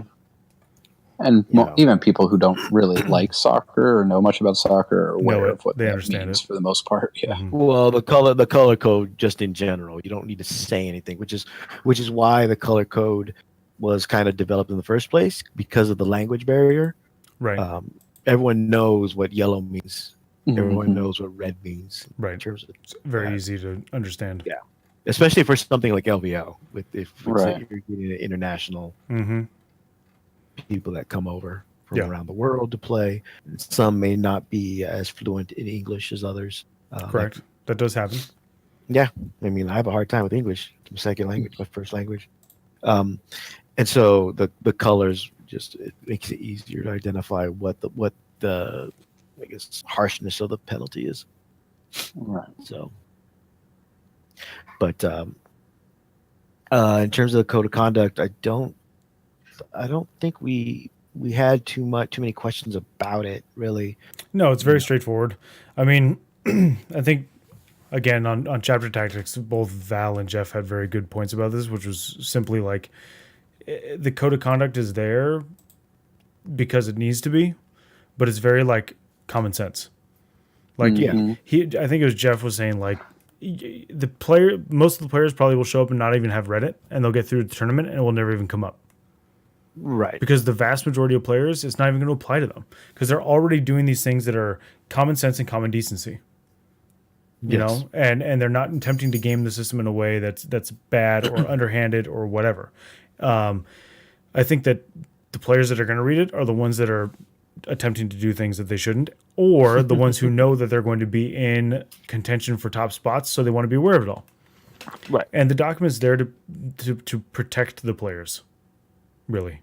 And in a way to protect the TO or the judge himself, because it's not a document just for LVO. It's a document that anyone that's running ITC can use and refer to when they have questions on what to do or how they should. But it's more or less a guide. It's just like with everything with ITC. It's not a hard and fast document. It's more of a guide, and you don't have to follow it at all. You can do whatever you want. Yeah, absolutely. But it does. You're going. No, go ahead. I was saying it's also like upfront right away about like the idea that the letter of the rule should not be applied unfairly when it contravenes like the spirit of everything that's happening. Right. You know, and it's also right up front that players, if you're attempting to abuse the code of conduct the way you might try to abuse the raw rules of the game to your advantage, you've committed a foul. You're done. Like right up front with that kind of stuff, that like the code of conduct is literally there to make it so that the players have a good experience or the best experience they possibly can. You know, some people are just oil and water. That's just going to happen. Yes. But the oil and water players should never the oil part of it should never spontaneously burst into flames. You know, like the code of conduct is there to kind of try to help that not occur in a game. Really, and it's also there so that the judges have guidelines for if something does get way out of hand, this is how it can be handled. Mm-hmm. Yeah, and I know I've talked to and people have mentioned, oh yeah, I have a friend that's thinking of using, especially the dice rolling one, where they can. Well, that also got changed quite a bit from the first time it was published. Well, even before though, I mean, or whatever they want. Well, I can just claim this and this and this, and get my opponent DQ'd. I'm like, well, tell them to go ahead and try and see what happens, because there's provisions in there for if someone's abusing, like you said, somebody's abusing judge calls. That's in there. You know, so and there's a similar kind of a philosophy in soccer in regards to constant foul calls or constant badgering of the referee. Of the referee, yeah, right. Yeah, which would result in a card. So, like I said, it's if a lot of you that have kids and have put their kids in, especially AYSO or club, you'll be familiar with how, and if you ref especially, you'll be familiar with how the system works. It's very similar to how it works for soccer. So we also put out the LVO terrain rules. Yes. With I think John should take point on this one in explaining how some people are maybe misinterpreting the enclosed. They keep calling it building, but there are technically there are no buildings in 40K. Right, they're not buildings. It's an enclosed ruin. Right, there are ruins and there are fortifications. Right, but there are no buildings. Yeah. There is no buildings. So like the ruins that are used, that Frontline Gaming makes and are used a lot at LVO, and it's not all of them. Like you're going to play on tables that don't have any of these things. But the chances are, if you're going to LVO, you will play on a table that has one or maybe 2. Are you sure, Josh? Are you sure about that? You sure I am about sure the top about that. table going to have LVO terrain? I didn't say anything about the top table. I said that if you're playing at LVO, you will play on a table that has one of these enclosed ruins. Now, not every table is going to have them. Point. At one point, It's you hard. will. I'd be shocked if you didn't. Yeah, and if you didn't, let us know because I want to know how. Because I would really love to know how that happened. How you worked that out. And we can actually go back and look and check because all the tables are going to be aligned a certain way to terrain and like laid out a certain way. Yeah. We'd even be able to go back and look at which tables you played on and be like, oh yeah, no, this one did have one. You probably just played it wrong. But the enclosed ruin is just a ruin with the 4 walls and a roof, right? And the ruin rules say that only certain things can go through a wall. Notably, infantry can go through a wall when there's windows or doors. Unless there's a broken up hole in the side of it or in the top of it, other units can't go in that aren't infantry. Without like a special exception, like wraiths, Necron wraiths, right? A lot of the rules say you can move over terrain as if it's not there. It doesn't say you can move into terrain as if it's not there. So there's all kinds of these weird interactions with it. But there's also a lot of people being like, well, no, now we're unassaultable. No, you're not. If you're within an inch of the wall, any unit can assault you. That came up in my game last night with your brother. He had his hive guard in a ruin, a regular ruin, not an enclosed ruin, everybody, just a regular ruin. and his hive guard were within an inch of the wall. They were right up against the wall. The wall was half an inch thick. So I was like, okay, well, I'm going to assault them. They're on the bottom floor. I'm going to assault them with my knight. He was like, well, no, you can't. I was like, I can because I can get within an inch. Because I can get within an inch of that model because they're within an inch of the wall. The wall can't stop me, any unit. That's what it says in these guidelines. So like, they're unchargeable. No, you're not unchargeable. Things in the enclosed ruins are not unchargeable. They're also not untargetable. You can be targeted by things that ignore line of sight. If you're up on the 2nd floor, you can be targeted. So like there's a lot of complaining going on with people who have not read it properly and don't know what they're talking about. And there's some very notable podcasters who are getting it absolutely wrong and should stop because they're doing a disservice to their listeners because their listeners are going to hear that and think, okay, that's how it works. When in reality, what you're spouting is not true and they're not going to go read it. And they're not going to learn for themselves what you couldn't learn on your own. And they're going to get it wrong too. And then they're going to have a bad experience because they thought that you said one thing and you were wrong. So the terrain rules are a page and a half. They are under 900 words. That's a lot of words. And some of those words are people's names, like mine, which is a long last name, right? So there's nowhere for something to be hidden. Like there's no hidden gotchas in this under 900 word, 1.5 page document that's clarifying how the ruins should be played. So if somebody's telling you, well, there's these hidden things in there, there's nothing hidden. It's less than 900 words and it's a page and a half. There's not room to hide anything. Read through it, play some practice games with it. You don't even have to own the FLG terrain to do it. Mock it up with some cardboard. Because the MDF terrain is thin. It's fine. Just mock it up. Nobody cares. You need to get prepared. Mock up this terrain. Try some things out. Run through a game with the rules. Or don't even play a game with the rules. Run through scenarios with the rules. Like, sit down with these things and be like, okay, so in this scenario, this says this. Oh, look, I can assault you. Oh, look, I can shoot you. Because you're on the 2nd floor and there's a window there. You're not unshootable. You're not unassaultable. And I only need to get to within a couple of inches with my smart missile systems, which ignore terrain, or my mortars, right? Like, if you find that you are having difficulty getting into the buildings to do anything, or these ruins to do anything, take something that can get into them. Infantry. Somebody was like, well, now I can't deep strike into it. Of course you can. The model that's deep striking that you brought up in your example is a Terminator. It's infantry. It can go inside the ruin. So, John, really quick, on the FAQ for wraiths, I think it has the same wording as the fly cube. Okay. During the movement phase, models in this unit can move across and can move across models and terrain but during the charge phase, they still can't. Right. So if you need to get into the ruin with a race, you can. You can't charge into it, No, but you can but get you'd have to be into it. outside. Yeah. Right. And then Lord Draconis has a question. Do you think that that adding core rules was something that should have been done, as there is no such thing as enclosed?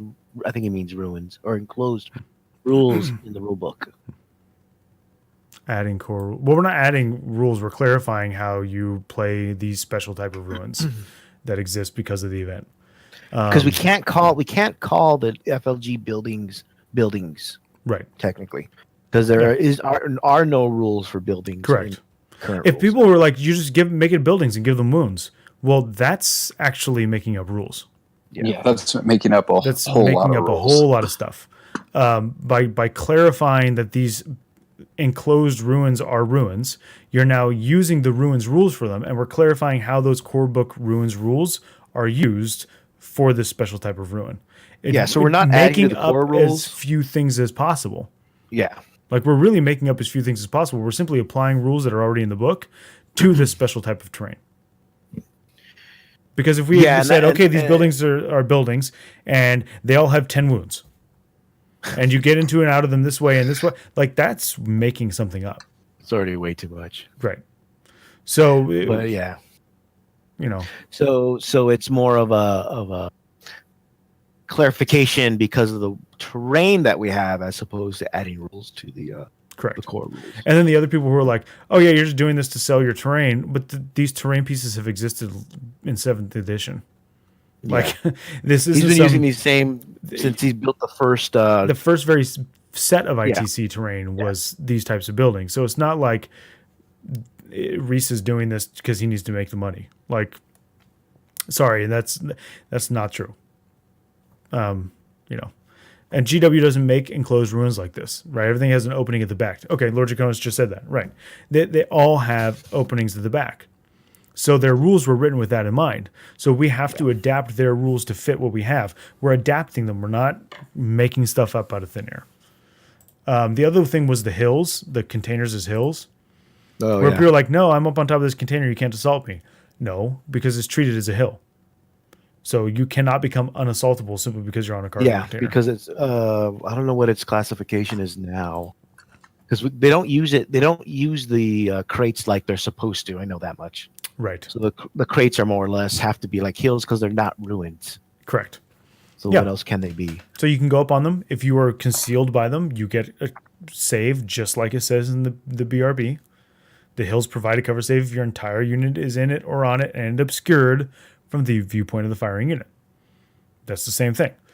But you're standing on a hill in plain sight does not give you a cover save. Damn. It doesn't do it in the BRB. It doesn't do it just because it's a magical container. Like, these containers aren't magic. Like, you cannot magically be immune to being charged because you're on top of a container. You can't magically be immune, get a save because you're on top of a container. Like, that would be making up rules if we said that, you know? So, and then the other one was the 3 inches apart in height, not being able to consolidate. Like, that's also in the core rules. Oh, yeah. The core rules literally say you may consolidate if you can get within 3 inches. Well, if the level is 3.5 inches, it doesn't automatically lose 0.5 inches because it's a terrain feature. It's a ruin. That's the distance. Did you measure it? Yes. Are you within? No. Okay. Your base has to be able to reach it. If you can, you can. If you can't, you can't. Like that. But I think the part of the problem was the terrain rules were written way, way too simply. Mm-hmm. Like, there's just not enough to them.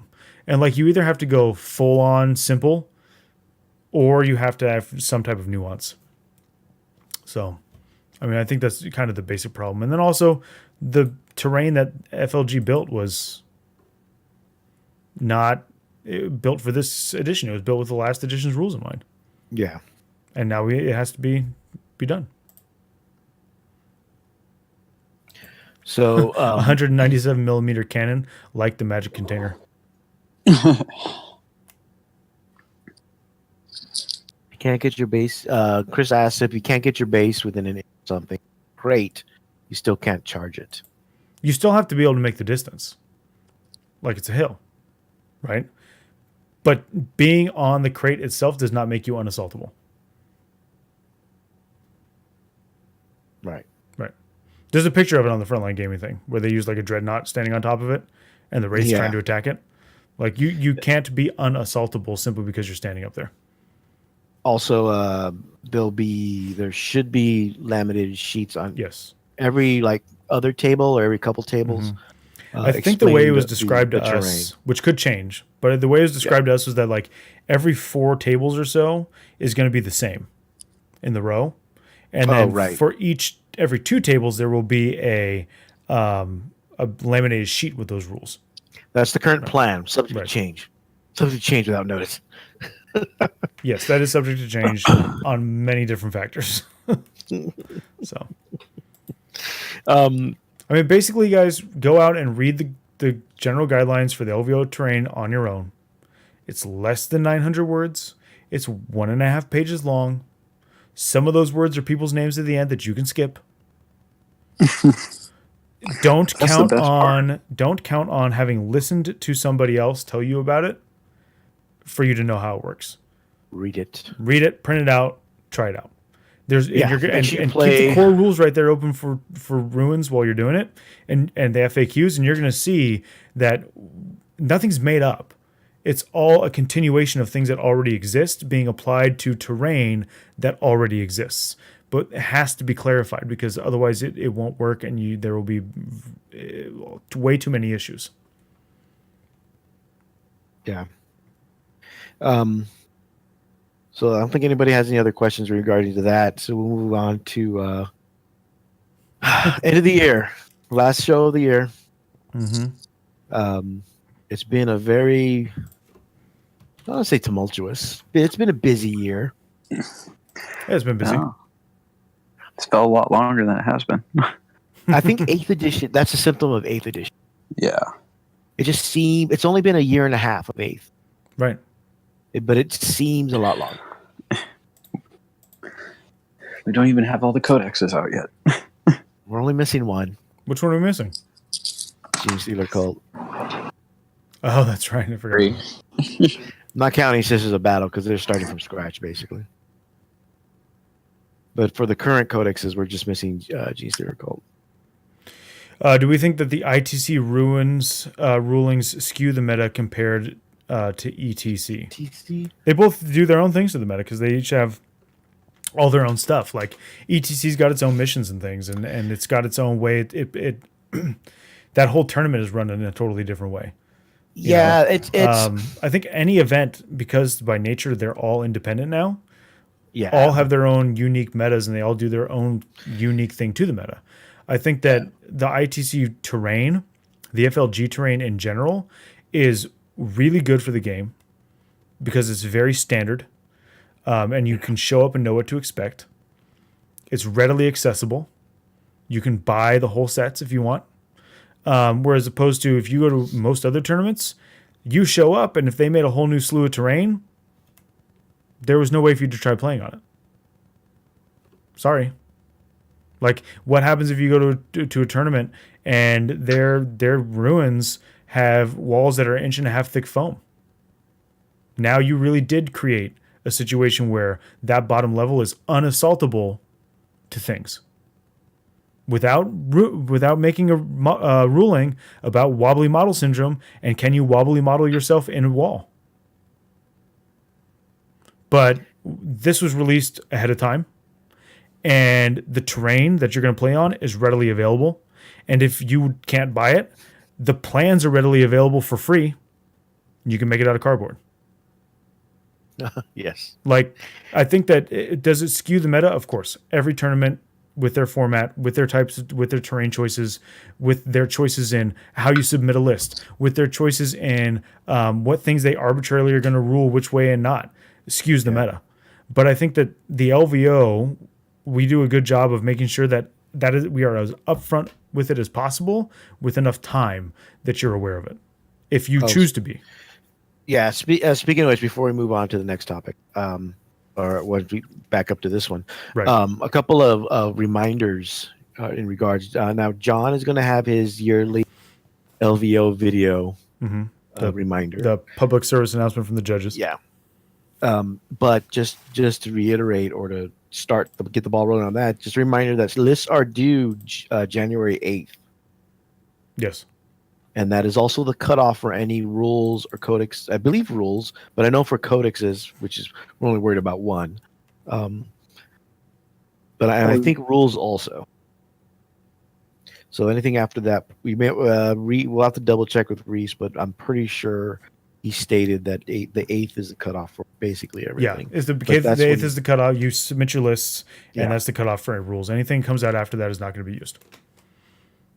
And that will more than likely be, and it's not guaranteed, but that's more than likely the last time we will change code of conduct and the general LVO IT serial guidelines. Yeah. I think code of conduct, like, that probably won't need to be changed that much. And if we do need to change it, it's going to be major, so we're just going to change it anyways. Because, like, sorry, it's the code of conduct. You know how to act. But the guidelines for the terrain and stuff, I think that's also going to be the cutoff for that too. Yeah. More than likely. Because anything after that, now all of a sudden we've gone from what I just ranted about, which is how good we are about getting this out beforehand, to, haha, get wrecked. It's a week before. Screw you guys. So, Guess what? We're using mail for missions. Yeah. Go buy your cards. You don't have your cards? Red card. Boom. Yes. Easily make who gets the top 8. God, could you imagine Snyder's reaction if we did that? Now with this, we should do it just so we can hear it. Now with this many players, I know we might have issues with the format, but I don't know if we finalize that yet. Yeah, I don't know. Last I checked, it was, but I don't know if I thought that would have been announced, but maybe not. Yeah, so just stay tuned for the announcement if there's gonna. Well, I guess when John comes out, when you come out with the video, we'll probably mention it. Yeah, once we have probably be in there all the info. But the other thing is we're going to mention this now because Reese mentioned it briefly. I think on it's been asked of us numerous times in regards to dark matter crystal. Yes, and Tide of Traders. So we're going to mention and all those rules like that. So we're going to mention it now, which we'll probably have to mention again, and we'll probably mention it again, and then again, and then rule about it in the actual and then the tournament. But the ruling now, you cannot use warp time if a unit has used dark matter crystal or Tide of Traders. Right, and then they are also susceptible to the stratagems that allow you to intercept them. Yes, like Auspex Scan or the Eldar one or the Base Wolf, really good one. The Rune Priest. Yeah. So yes. So be aware of that. And again, that kind of stuff is like, unless you're really trying to read it so that you get to do something that you're not allowed to, that's the way you probably should have been playing that stuff. Yeah, it's if there's ever a question, it's usually easier to just go with the precedent. Well, that plus the least advantageous. So if you do ask and you happen to get the a response from the judge that you prefer, right? Then it's just a nice surprise. Yeah, good times. So. Right. So highlights of the year and lowlights of the year are we doing personal ones? Is that what you're talking about? Oh, well, real quick, I just looked at the packet for LVO. So just so everybody knows, LVO on the end of day 2, depending on how many undefeated or I guess 5 and 1s we have, there might be a qualifier round. A fourth round qualifier. A fourth round for that day. A 7, yeah. So that when we go into the next day, 8. You have your top 8. So the way we talked about it was the top 4 get a bye. Yep. And they move on to Sunday. They get to go out, do whatever, sleep, whatever they wanted. The next 8. Next 8 we'll have to play another round, and that round goes from 9 p.m. to midnight. So we're approaching War Machine territory, right, Danny? Yep. Which is why Danny is the guy who I'll judge it because I'm used to War Machine. Yeah. And I was like, no, I'm gonna get trashed. Yeah. Well, I can do both. Why not both? Yeah. So just be aware of that. I know most people out of 800 or 700, whatever, however many we actually have, probably won't have to worry about that. Nope. Vast majority won't. It'll literally be 8 people. Yes, but if you're that 0.001% or whatever that actually makes it, not good at math, just be aware that you're going to have a long night on day 2 and be expected to be ready for the first Sunday. Bring your Red Bull, bring your vitamin water, bring your whatever else you need to stay awake and sharp. You got to bring your line of Coke, whatever. It's Vegas. It's Vegas. I'm sure it's legal, right? Sure. I don't know. I'm not an authority. Or is cocaine only legal in Vegas if you're snorting it off another person? I'm fuzzy on that. I don't know if that's real or not. It happens, but I'm not sure of it. Allegedly.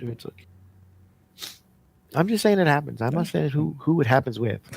He's not saying he's done that. Right.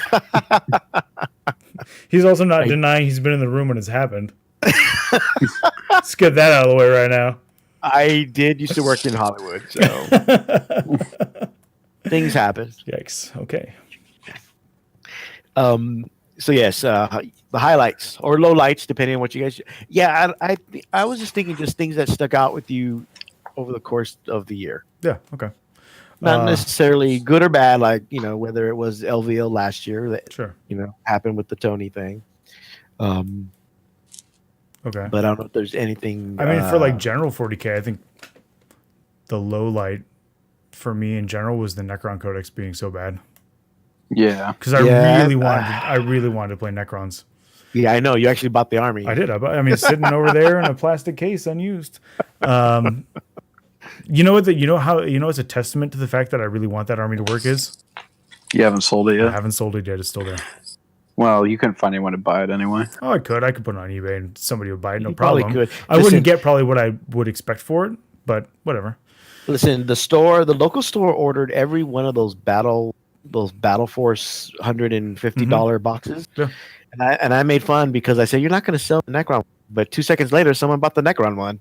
You know what? Necron players, they are an optimistic bunch. Except for this one, because I'm not like a true diehard Necron player. I just really wanted the Necrons to be good enough that I could use them. So that's definitely my low light for the year. Highlight, it's got to be going 6-0 at the Bay Area Open. Really? Yeah. Because you know what? That's my low light. I understand it's going to be your low light, and it's probably everybody else in the team chat's low light. But yeah, that was definitely my highlight.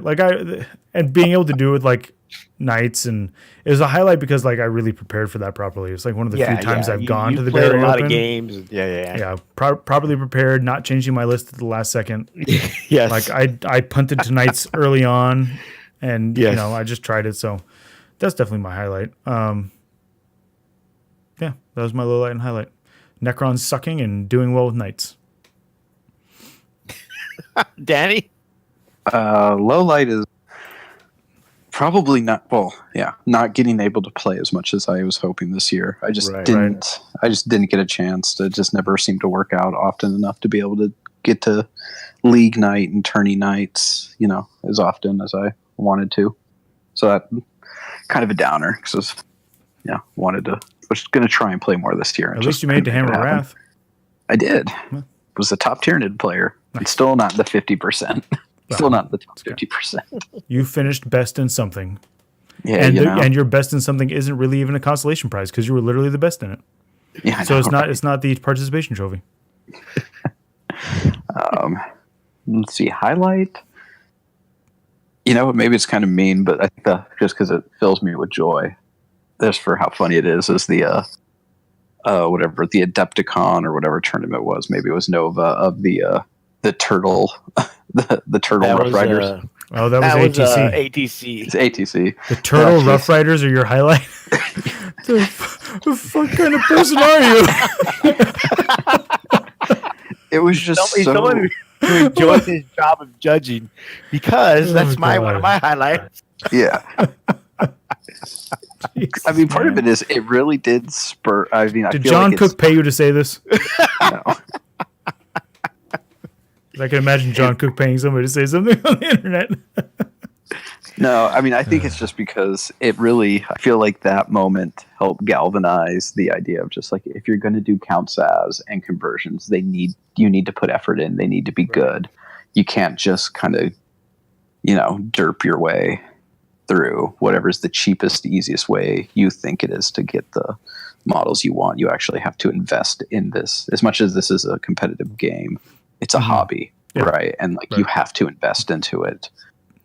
Just out of respect for everyone else who plays the game. Right. Well, and there are good conversions and there are bad conversions. But even in competitive games, or competitive, whatever, sports, events, whatever, there's a certain level of, I guess you would call it professionalism. Yes. That's to be expected. And yeah, like you said, I think that really galvanized a lot of people to, I guess, make a change or be more aware of. I mean, we just approved a conversion for Rough Riders, right?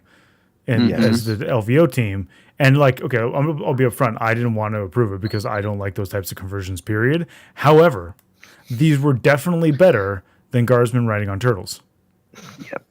There's a level of, I want to say professionalism that goes along with going to one of these tournaments and using these models, and there's a level of effort that should be put in. Yeah. And while I may despise the idea that a guardsman's riding a gene stealer, I just don't like it. It's well done. It's well painted. It's properly done, and it makes more sense than the turtle. Right. Because it's something from the game, Yes. So, anything else, Danny? I think the Orc Codex is a highlight, just because. Well, you played Orcs, so. Well, it's meta shifting too. Yeah. And I think that's good. That it's, I think most people now, when you hear them talk about list building, things like that, they have to, they have to factor in orcs, which I think is excellent. Same reason, even though Tyranids tend to struggle against knights, the highlight was the Knight Codex, just because, not necessarily some of the nerfs that came along afterwards, but the Knight Codex, I think, is good for the game. You need that kind of variance in viable army builds to make the tournament scene interesting, where player skill actually does matter more, because if there is a solved, this is the best way to play this game, like we saw in 7th edition with Death Stars, right? Player skill doesn't become as important, because no matter how good you are, if you just don't have an answer to that, you lose. But when there's all of these various builds and you have to kind of prepare for them, and so you have more varied army lists that can do more things, it really does the top end games really do come down to who was able to use the tools that they had in the most effective way. Right. That's so I think for a competitive game, that's what we want to see. We want to see more of those kind of meta shifting books that add viable tournament winning threats that deepen the pool, not shrink it. Right. Okay. Before I do mine, just a couple questions. One is Lord Draconis asking if there was an FAQ that talks about the Auspex scan being used for the jump. And there is an FAQ that talks about, the question is, can Auspex scan stratagem be used to shoot an enemy unit that is removed from the battlefield and then set up again? Their example is teleport Homer. And the answer is yes. So that, and one of the things we do, at least what we do as judges, and what the FAQ gives us, is a look into the intent of Games Workshop. And we go with precedent too. Well, yeah, there's that, but it also shows us, with there was one we were talking about, I forget when, but it was it had, of course, had to do with orcs, but about the losing the buff when a unit is removed from the table. using a stratagem. Right. But if it's removed using the jump, do they still lose the buff? I think most of us said yes, because you can see what GW intends when they're talking about a stratagem. Now the jump isn't a stratagem, but you know the intent of Games Workshop in regards to buffs. Yes. And how they interact with other aspects of the games or mechanics of the games, in regards to removing a unit from the battlefield and placing them back on the table. Right. So we use the FAQ in that regard, and that's why we basically you can shoot at a unit when it comes in, other than the Auspex scan. So, and then the other question was Bureau of Fraud. In reading the new terrain, can units that aren't infantry scale walls or ladder stairs up the ruin or enclosed? There are no rules in the rule book for ladders or stairs. Well, on page 248, on page 248 is the rules for ruins. Right, but you can scale walls, but you can't use ladders or stairs. But we don't even count that usually in regards to at least when I play. I don't count the ladders the ladders and stairs are part of the ruin, but they're not like a unique part of the ruin. Like if you can stand on it, you can stand on it. If you can't, you can't. Like there's nothing in the rules there's a ladder here, I can scale up it. Right, but normally there's a rule. You can still scale up it. You just can't end your move on it for anything that's non-infantry. So if you're going to go over a building, you need the movement to go up, across, and down that building. Right. Which most units don't have. Right, but there are no rules for ladders and stairs. Nothing special like that. You have to treat it almost like a ruin, basically, and it's like you're going up a level. But you don't even use ladders when you go down, so it's moot. No, you can just go up and down the levels. You don't. There doesn't need to be a ladder there. There doesn't need to be stairs there. And if there are ladders or stairs modeled there, it's window dressing. It's aesthetic. Yeah, it's aesthetic. So, yeah. I mean, that's part of something I think people in general. I get people want to use real world logic and things, but like terrain is an abstract. It's not meant to be taken as exactly as it appeared. Right. And I know a lot of players, because I see this on a bunch of different forums, especially honestly the Tyrannid Facebook group. There's always people who question like, well, the model kit, the wings take up 2 of the arm slots, so can a Flyrant only have 1 set of guns? It's like, no, even the models themselves, right? Like there are abstractions to this game, guys. Like, just because it's physically not what you can see or make sense to you in the physical world does not mean that's how it is ruled. That's because it's a game. This is not a simulator. What? Yeah, I know, right? The current Lehman Russ in production currently is not like the one in the game. Yep. So my highlights and lowlights are similar to actually John's and Danny's. I you know what? In case you haven't noticed, I thrive on conflict. So some of my highlights involve the Tony thing. I thought was the funniest. But the Tony thing, the first I think A-Long what happened at Adepticon? Do you remember? Was that the Melta pistol? The plasma pistols? Yes. No, that was the same event, wasn't it? The ATC? Hidden, yeah, I think the hidden plasma. Oh yeah, no, the plasma was ATC, but the Tony issue, the Team Happy issue at ATC, were my highlights only because it helped the code of conduct. Get the code of conduct, and some other stuff there were many other things. Those are the 2 everybody knows about. Right, there are other things, bunch of other stuff that went on that. Well, yeah, that we can't really say, but I think it was those that helped, because there were times when it stalled, to be honest. Yeah, of course. But like I think any project, it goes in waves. Right, but I think things similar to that, and those 2 jump out the most. Mm-hmm.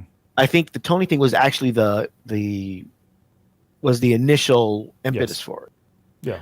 And then there were little things along the way that just kept pushing it and kept pushing it and kept pushing but it. I think it needed big pushes like with what happened with Team Happy that sometimes needed that in order to get it working again, because sometimes we just stop, like with some projects you stop working on it because other stuff comes up. And part of the thing with what happened at ATC wasn't even just like it wasn't even just like the Turtles or the Plasma Pistols or whatever. No. It was the fact that like the other teams at ATC felt the need to take like the action and take things into their own hands because something like the Code of Conduct didn't exist. Right. To either empower or like create a system where teams are going to be like, okay, wait, probably shouldn't act like that. Probably and there's other stuff in the works and things like that as a result of this and what people have asked about or for. But I think that that's why those for me are highlights, just because they help get this to where it's at now.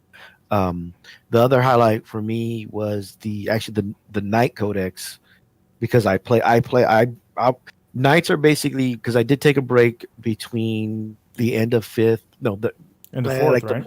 Like the middle of fifth to like the middle of sixth. It was like a few years. But Knights was the army that brought me back. So I played 6th edition Knights, played 7th edition Knights.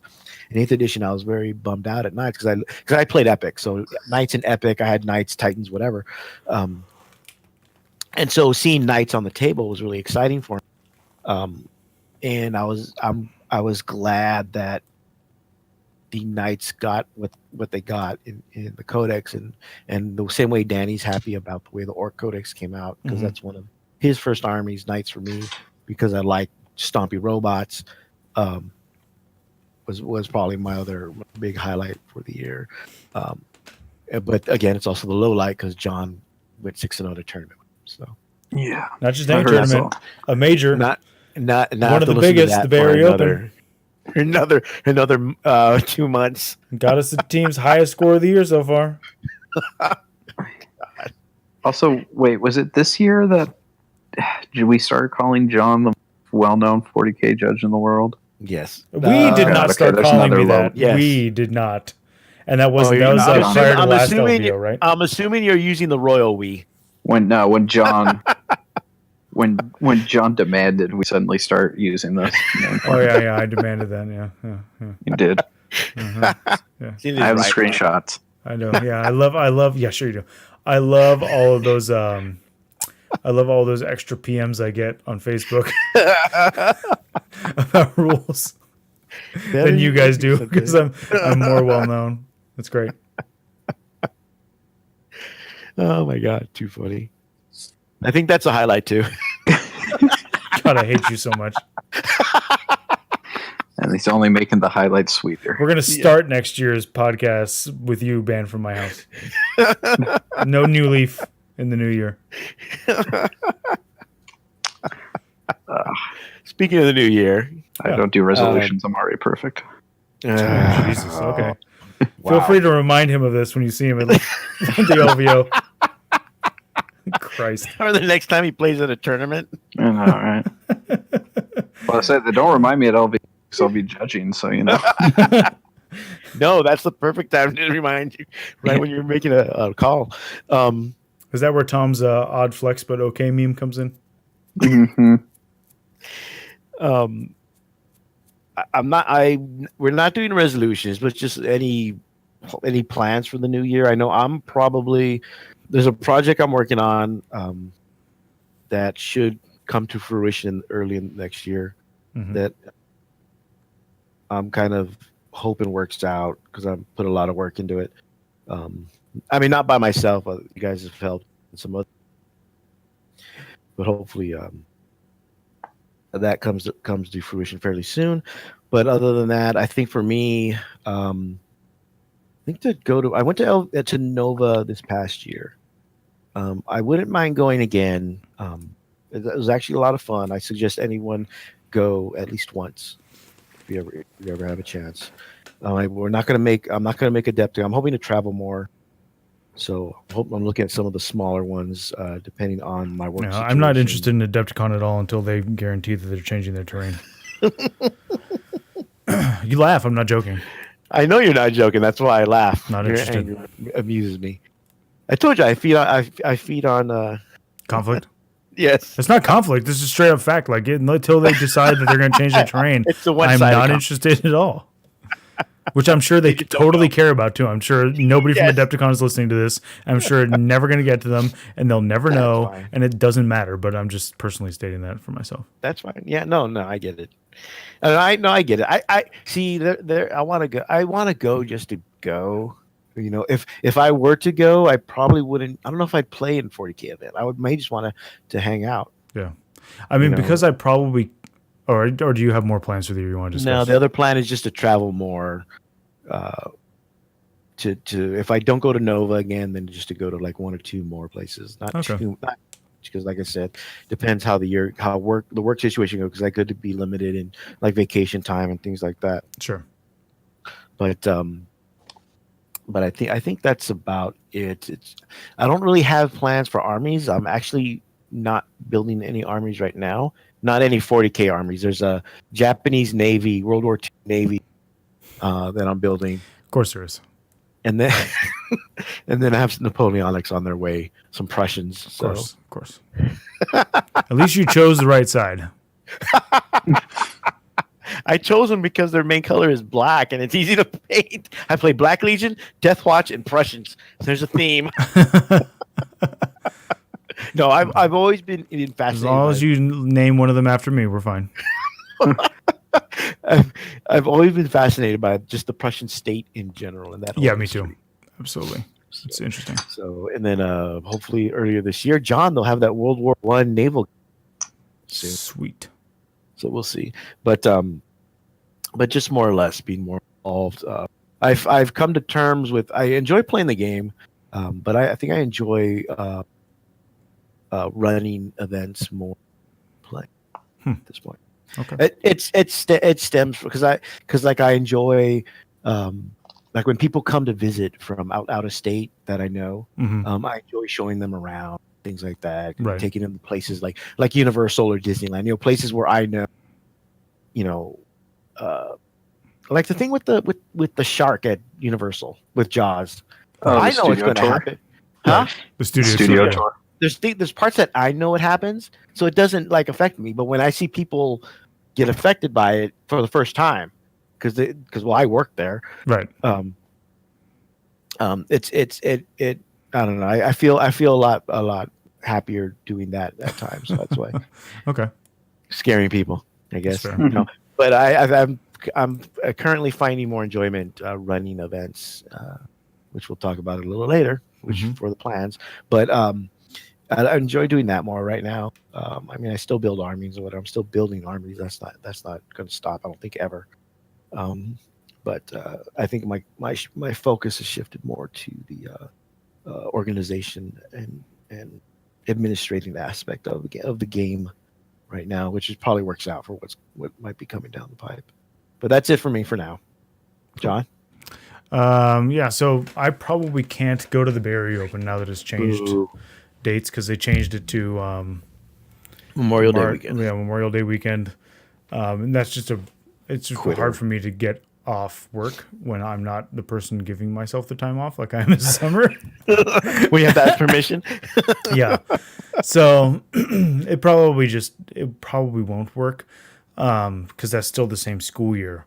Yeah. But what I'm kicking around is I want to try to do Nova. I think that if I'm not doing, because Nova will be at the beginning of the school year, basically. Yeah. I think I can probably swing that one. It just depends on a couple of factors. So yeah, it's Memorial Day weekend. So yeah, I would love to be able to go to Nova. It would be cool to be able to get out there and support Mike because Mike always comes to the LVO. Mm-hmm. And he always supports us playing the 40K champs, and he's a fellow judge and TO, so I think it would be cool to be able to get out there and do that. Maybe get an invite to the Invitational if I go. Maybe, I don't know. Nope. No, probably not. Yeah. Well, no, he invited Pablo one time. That was admittedly a publicity stunt, basically. Right, so he can do a publicity stunt by inviting me.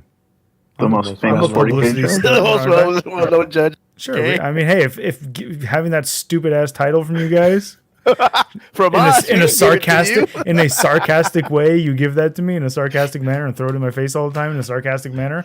If that gets me an invite to the Nova Invitational, sure, I'll wear that as a badge on the back of my shirt when I'm on the stream. Where would you rather? What would you rather have, Salty John or the most well-known PK judge? Huh?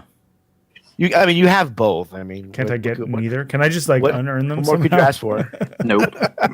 You don't choose your nicknames, John. You know that. Yeah. No, I know. No, I think So for plans, it's going to be. I want to try to get to Nova this year. Okay. I think that it would be a good year to do it. And then other than that, just go to Hammer of Wrath like I have most years. Mm-hmm. I mean, maybe I can get to Barry Open, but because I'd have to take a Friday off. It just the fact that he's going to run it Friday, Saturday, Sunday, it kills it for me, really. Right. Because I guess I could leave after work on a Thursday and drive way up there. I don't know. I just don't see it being as feasible as it was when it was at Game Castle. So maybe I don't know. Maybe other GTs fill the spot. And I can go there instead. I don't know. We'll see. In July, yeah, we haven't heard anything yet for GTs in July, so we'll see or anything at least that we can. Yeah, and there's no way I'm going to ATC. I'm just not going to do it. It's kind of like it's not the Adepticon problem. It's the problem of like I'm not going to that area of Tennessee. Well, the problem. Well, I'm not going to fly into Alabama to drive 2 hours into Tennessee. Yeah, the problem is you have to fly to Atlanta and then drive 3 or hours. Georgia. Yeah, you have to fly to Georgia. Yeah, They drive another 3 hours to get to the location in Tennessee. So, yeah, I mean, it may not. Yeah, I mean, most of our team isn't really interested in it. So hopefully we can get something out here. Mm-hmm. That way we can be horrible at that too. Sure, why not? Danny, I want to see 2019. I want to finish the Sisters Army and have like a fully converted Sisters Army, and probably finish painting the orcs because God knows I got tons of those left. I think the big one though is I wanted 2 GTs. I mean, Hammer of Wrath I usually make, but I'd like to make either Bay Area or SoCal. Okay. Or even just travel to like one of the like Arizona or something like that. But try to do 2. If I can't do Nova, then I want to make it to SoCal. That just reminded me. If I can't do Nova, I want to be able to do SoCal. I've never done that. Yeah, so I want to try and make 2 GTs next year. Cool. Okay. It's a good goal. Yeah, I think I had a chance. I feel like that's more feasible than finishing the orcs. Yeah. I don't know. You got a lot of orcs, dude. Yeah, but I don't know. I can speed paint infantry pretty damn easily at this point. That's true, especially if it's orcs. Yeah. No one cares. What might probably take me longer is the Sisters, because just every model has to have some conversion on it at this point. It's just like, fuck. Yeah, unless you're going to wait for the actual models, which who knows when and what they'll be and how much they'll cost, and you don't know anything if it'll be good or... Yeah, if you're going to run Beta Codex, your best chance is to convert up well. Some Sisters of Silence or something. That's what I've been doing. I know, I've seen your pictures. They look great, man. Yeah, no, I think they'll look cool, and it's just going to take me a while. I still have to gather all the pieces, all the bits.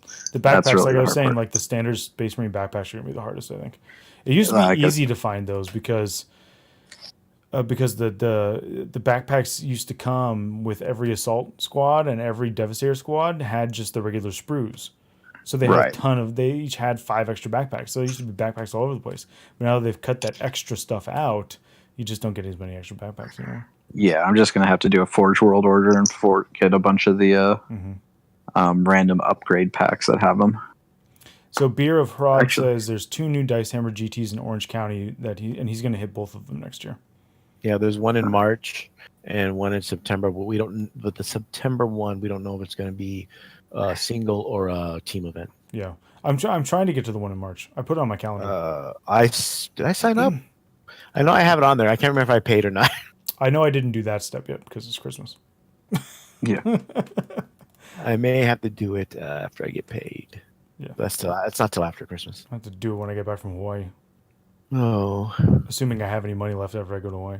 You won't. I won't. Yeah. So there's Chris another. Says he thinks you signed up, Adam. Oh, okay.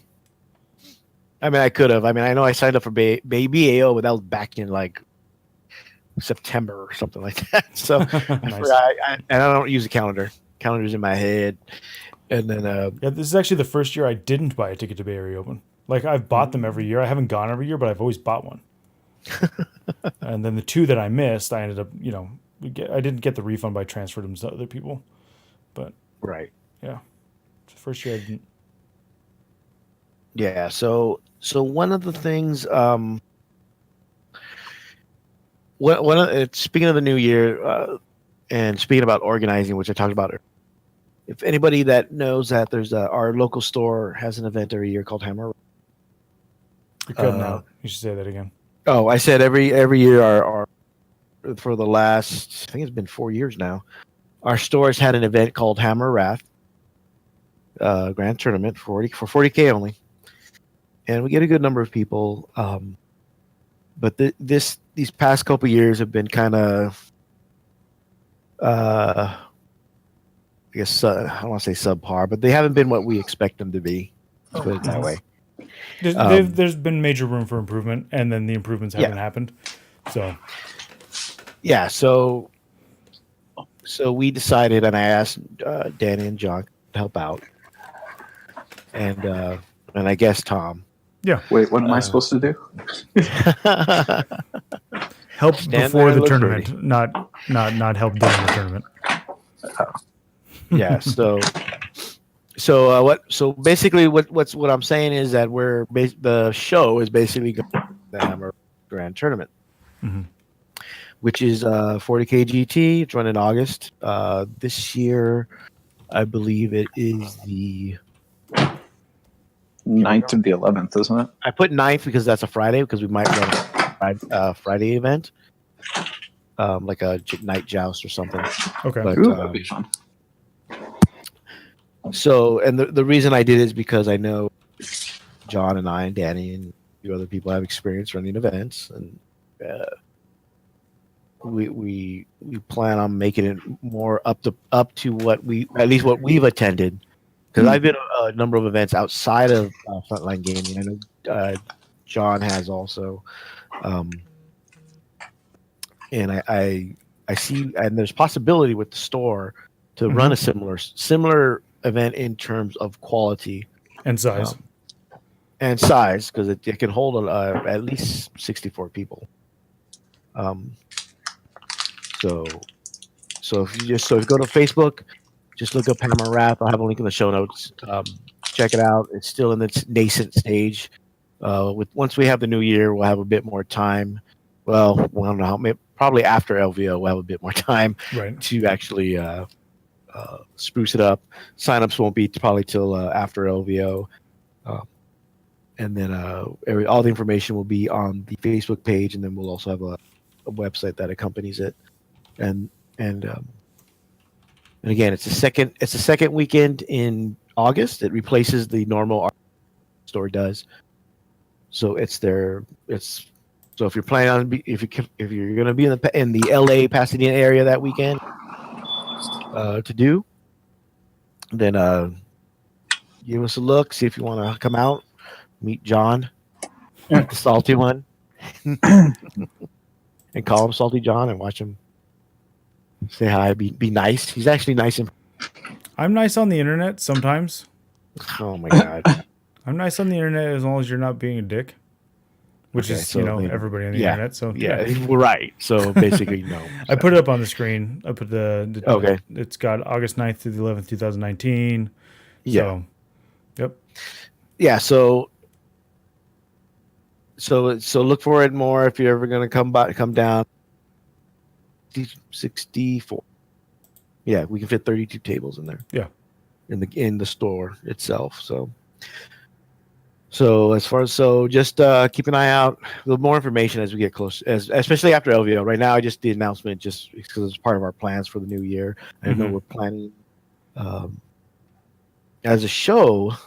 Well, actually, no, we'll talk about that after. But actually, no, I'll do it now because we're near the end. But as a show, I don't know what do we hope to do as a show, John? I hope to continue doing the battle reports since I just got back to doing them. So the short form battle reports. If you haven't checked it, just go to YouTube, TFG Radio. Yeah, I did a double header from the first one back. Yeah, they're usually only about 15 to 20 minutes long because John actually condenses them, so it's not like the 2.5 hours of an actual game. And like I narrate things in between, and I talk about the different things, what I like that's going on in the game, and the units that are performing well, and I do like an analysis to the match instead of just like, hey, here's what happened this turn, here's what happened this turn, here's what happened this turn. Okay, done. Like they're a little bit longer, 15 to 20 minutes, because I do that narration. I put that stuff in there. And if you like memes, then you'll like the battle reports. Yeah, I usually shove a couple memes in there, shoehorn them in somehow. Shoehorn them in. Yeah. Get in there somehow. So keep an eye out. If you've gone before, nothing's really changed in terms of where it's going to be at and when. If there are any changes, we'll let you know. They'll be on the Facebook page and the website. We'll finish the website. The website once we. But I mean, for now, it's the Facebook page. Yeah. Website will come probably after LVO because we'll be busy getting ready for that. And hope to see people there. Hope to see a lot of people there. Yeah, more the merrier. It's always a fun time. Reese and Frankie usually come out for it. Yeah, it's usually a very for the West Coast. It's like one of the most high competition events. Like there's, it's usually a bunch of sharks, and then there's like 4 seals who are like, "Oh my god, what the hell's going on? Why did I do this?"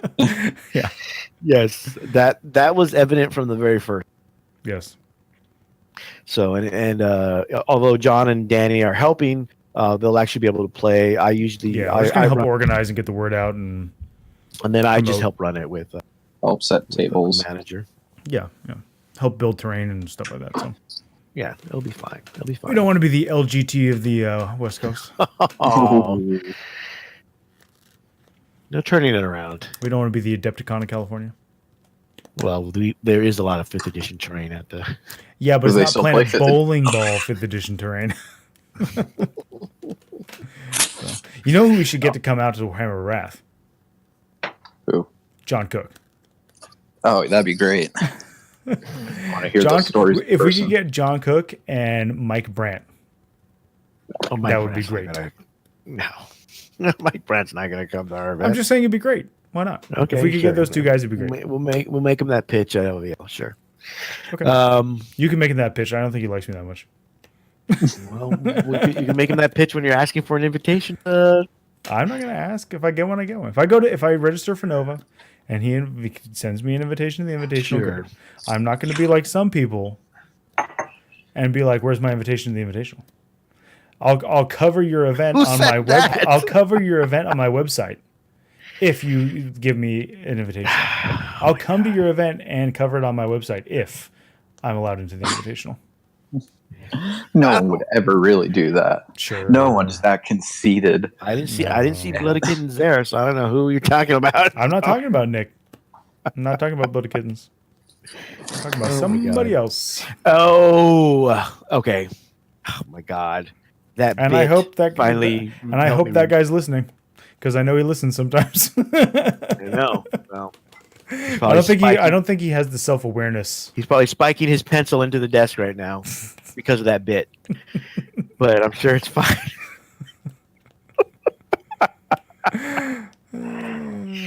Oh my god. Low-key shady. Beer of Fraud says he got the clubbing last time at Hammer of Wrath. Thanks. Oh, there you go. Beer of Fraud? We clearly know him. I don't know his real name. It's probably for the best. I think it might be Keith. Keith? Barry? Oh, yeah. Maybe. Could be. But you need to send us a PM and let us know who you are for real. So we can stalk you. So people, I lovingly follow. So just a reminder for everybody. That's not what the judge said. Whoa. I am the judge. Oh my god. Yeah, just please continue. Save us. Just a reminder that the haiku 40K haiku contest is still on. Yes. John's favorite contest so far. Well, you weren't around for the older contest, so I mean, I was around. Well, you weren't on the show. I wasn't. Yeah, I was not a staple of the show. So, just a reminder: haiku, 5 syllables is a poem, 5 Japanese poem, 5 syllables, 7 syllables, 5 syllables, 3 lines, about 40K. The show, gaming, really anything. So if you haven't already sent, or you can send more if you want. We had one person send about 13. And just send it to tfgradiopodcast@gmail.com. We'll announce the winners at our next show after January 4th. You can just stop sending submissions. It's fine. No, more. The more, the merrier. No. And we're gonna Beer of Fraud says he was my round 1 opponent at the Hammer Wrath. His name is Jesse. He was playing Death Guard. Okay. Cool. So now I made me lose my train of thought. Sorry, but he said it, and I wanted to make sure I said it before I forgot. I want him to know that I do know who he is. Yes, because that was your one win for the whole tournament, wasn't it? No, I won 2 games. Shut up, Adam. That's a testament to the level of competition of that tournament. That I could go 6-0 the Barry Open and finish second, and 2 weeks later I could go 2-3 at the Hammer Wrath. Shut up. We did play Reese. I did play Reese round 2. And you played the Zombie Knight before the nerf. I will never die. Yep. So the final day for submission is January 4th. First episode after that. Depending who's on, we'll probably read our favorites and then decide for second or third. I'm not going to be on that show. You're going to be on that show. You have to be on that show. You can figure out how to run it on your own. No, that's okay. You can do this. Tom's young. He's smart. He can figure it out.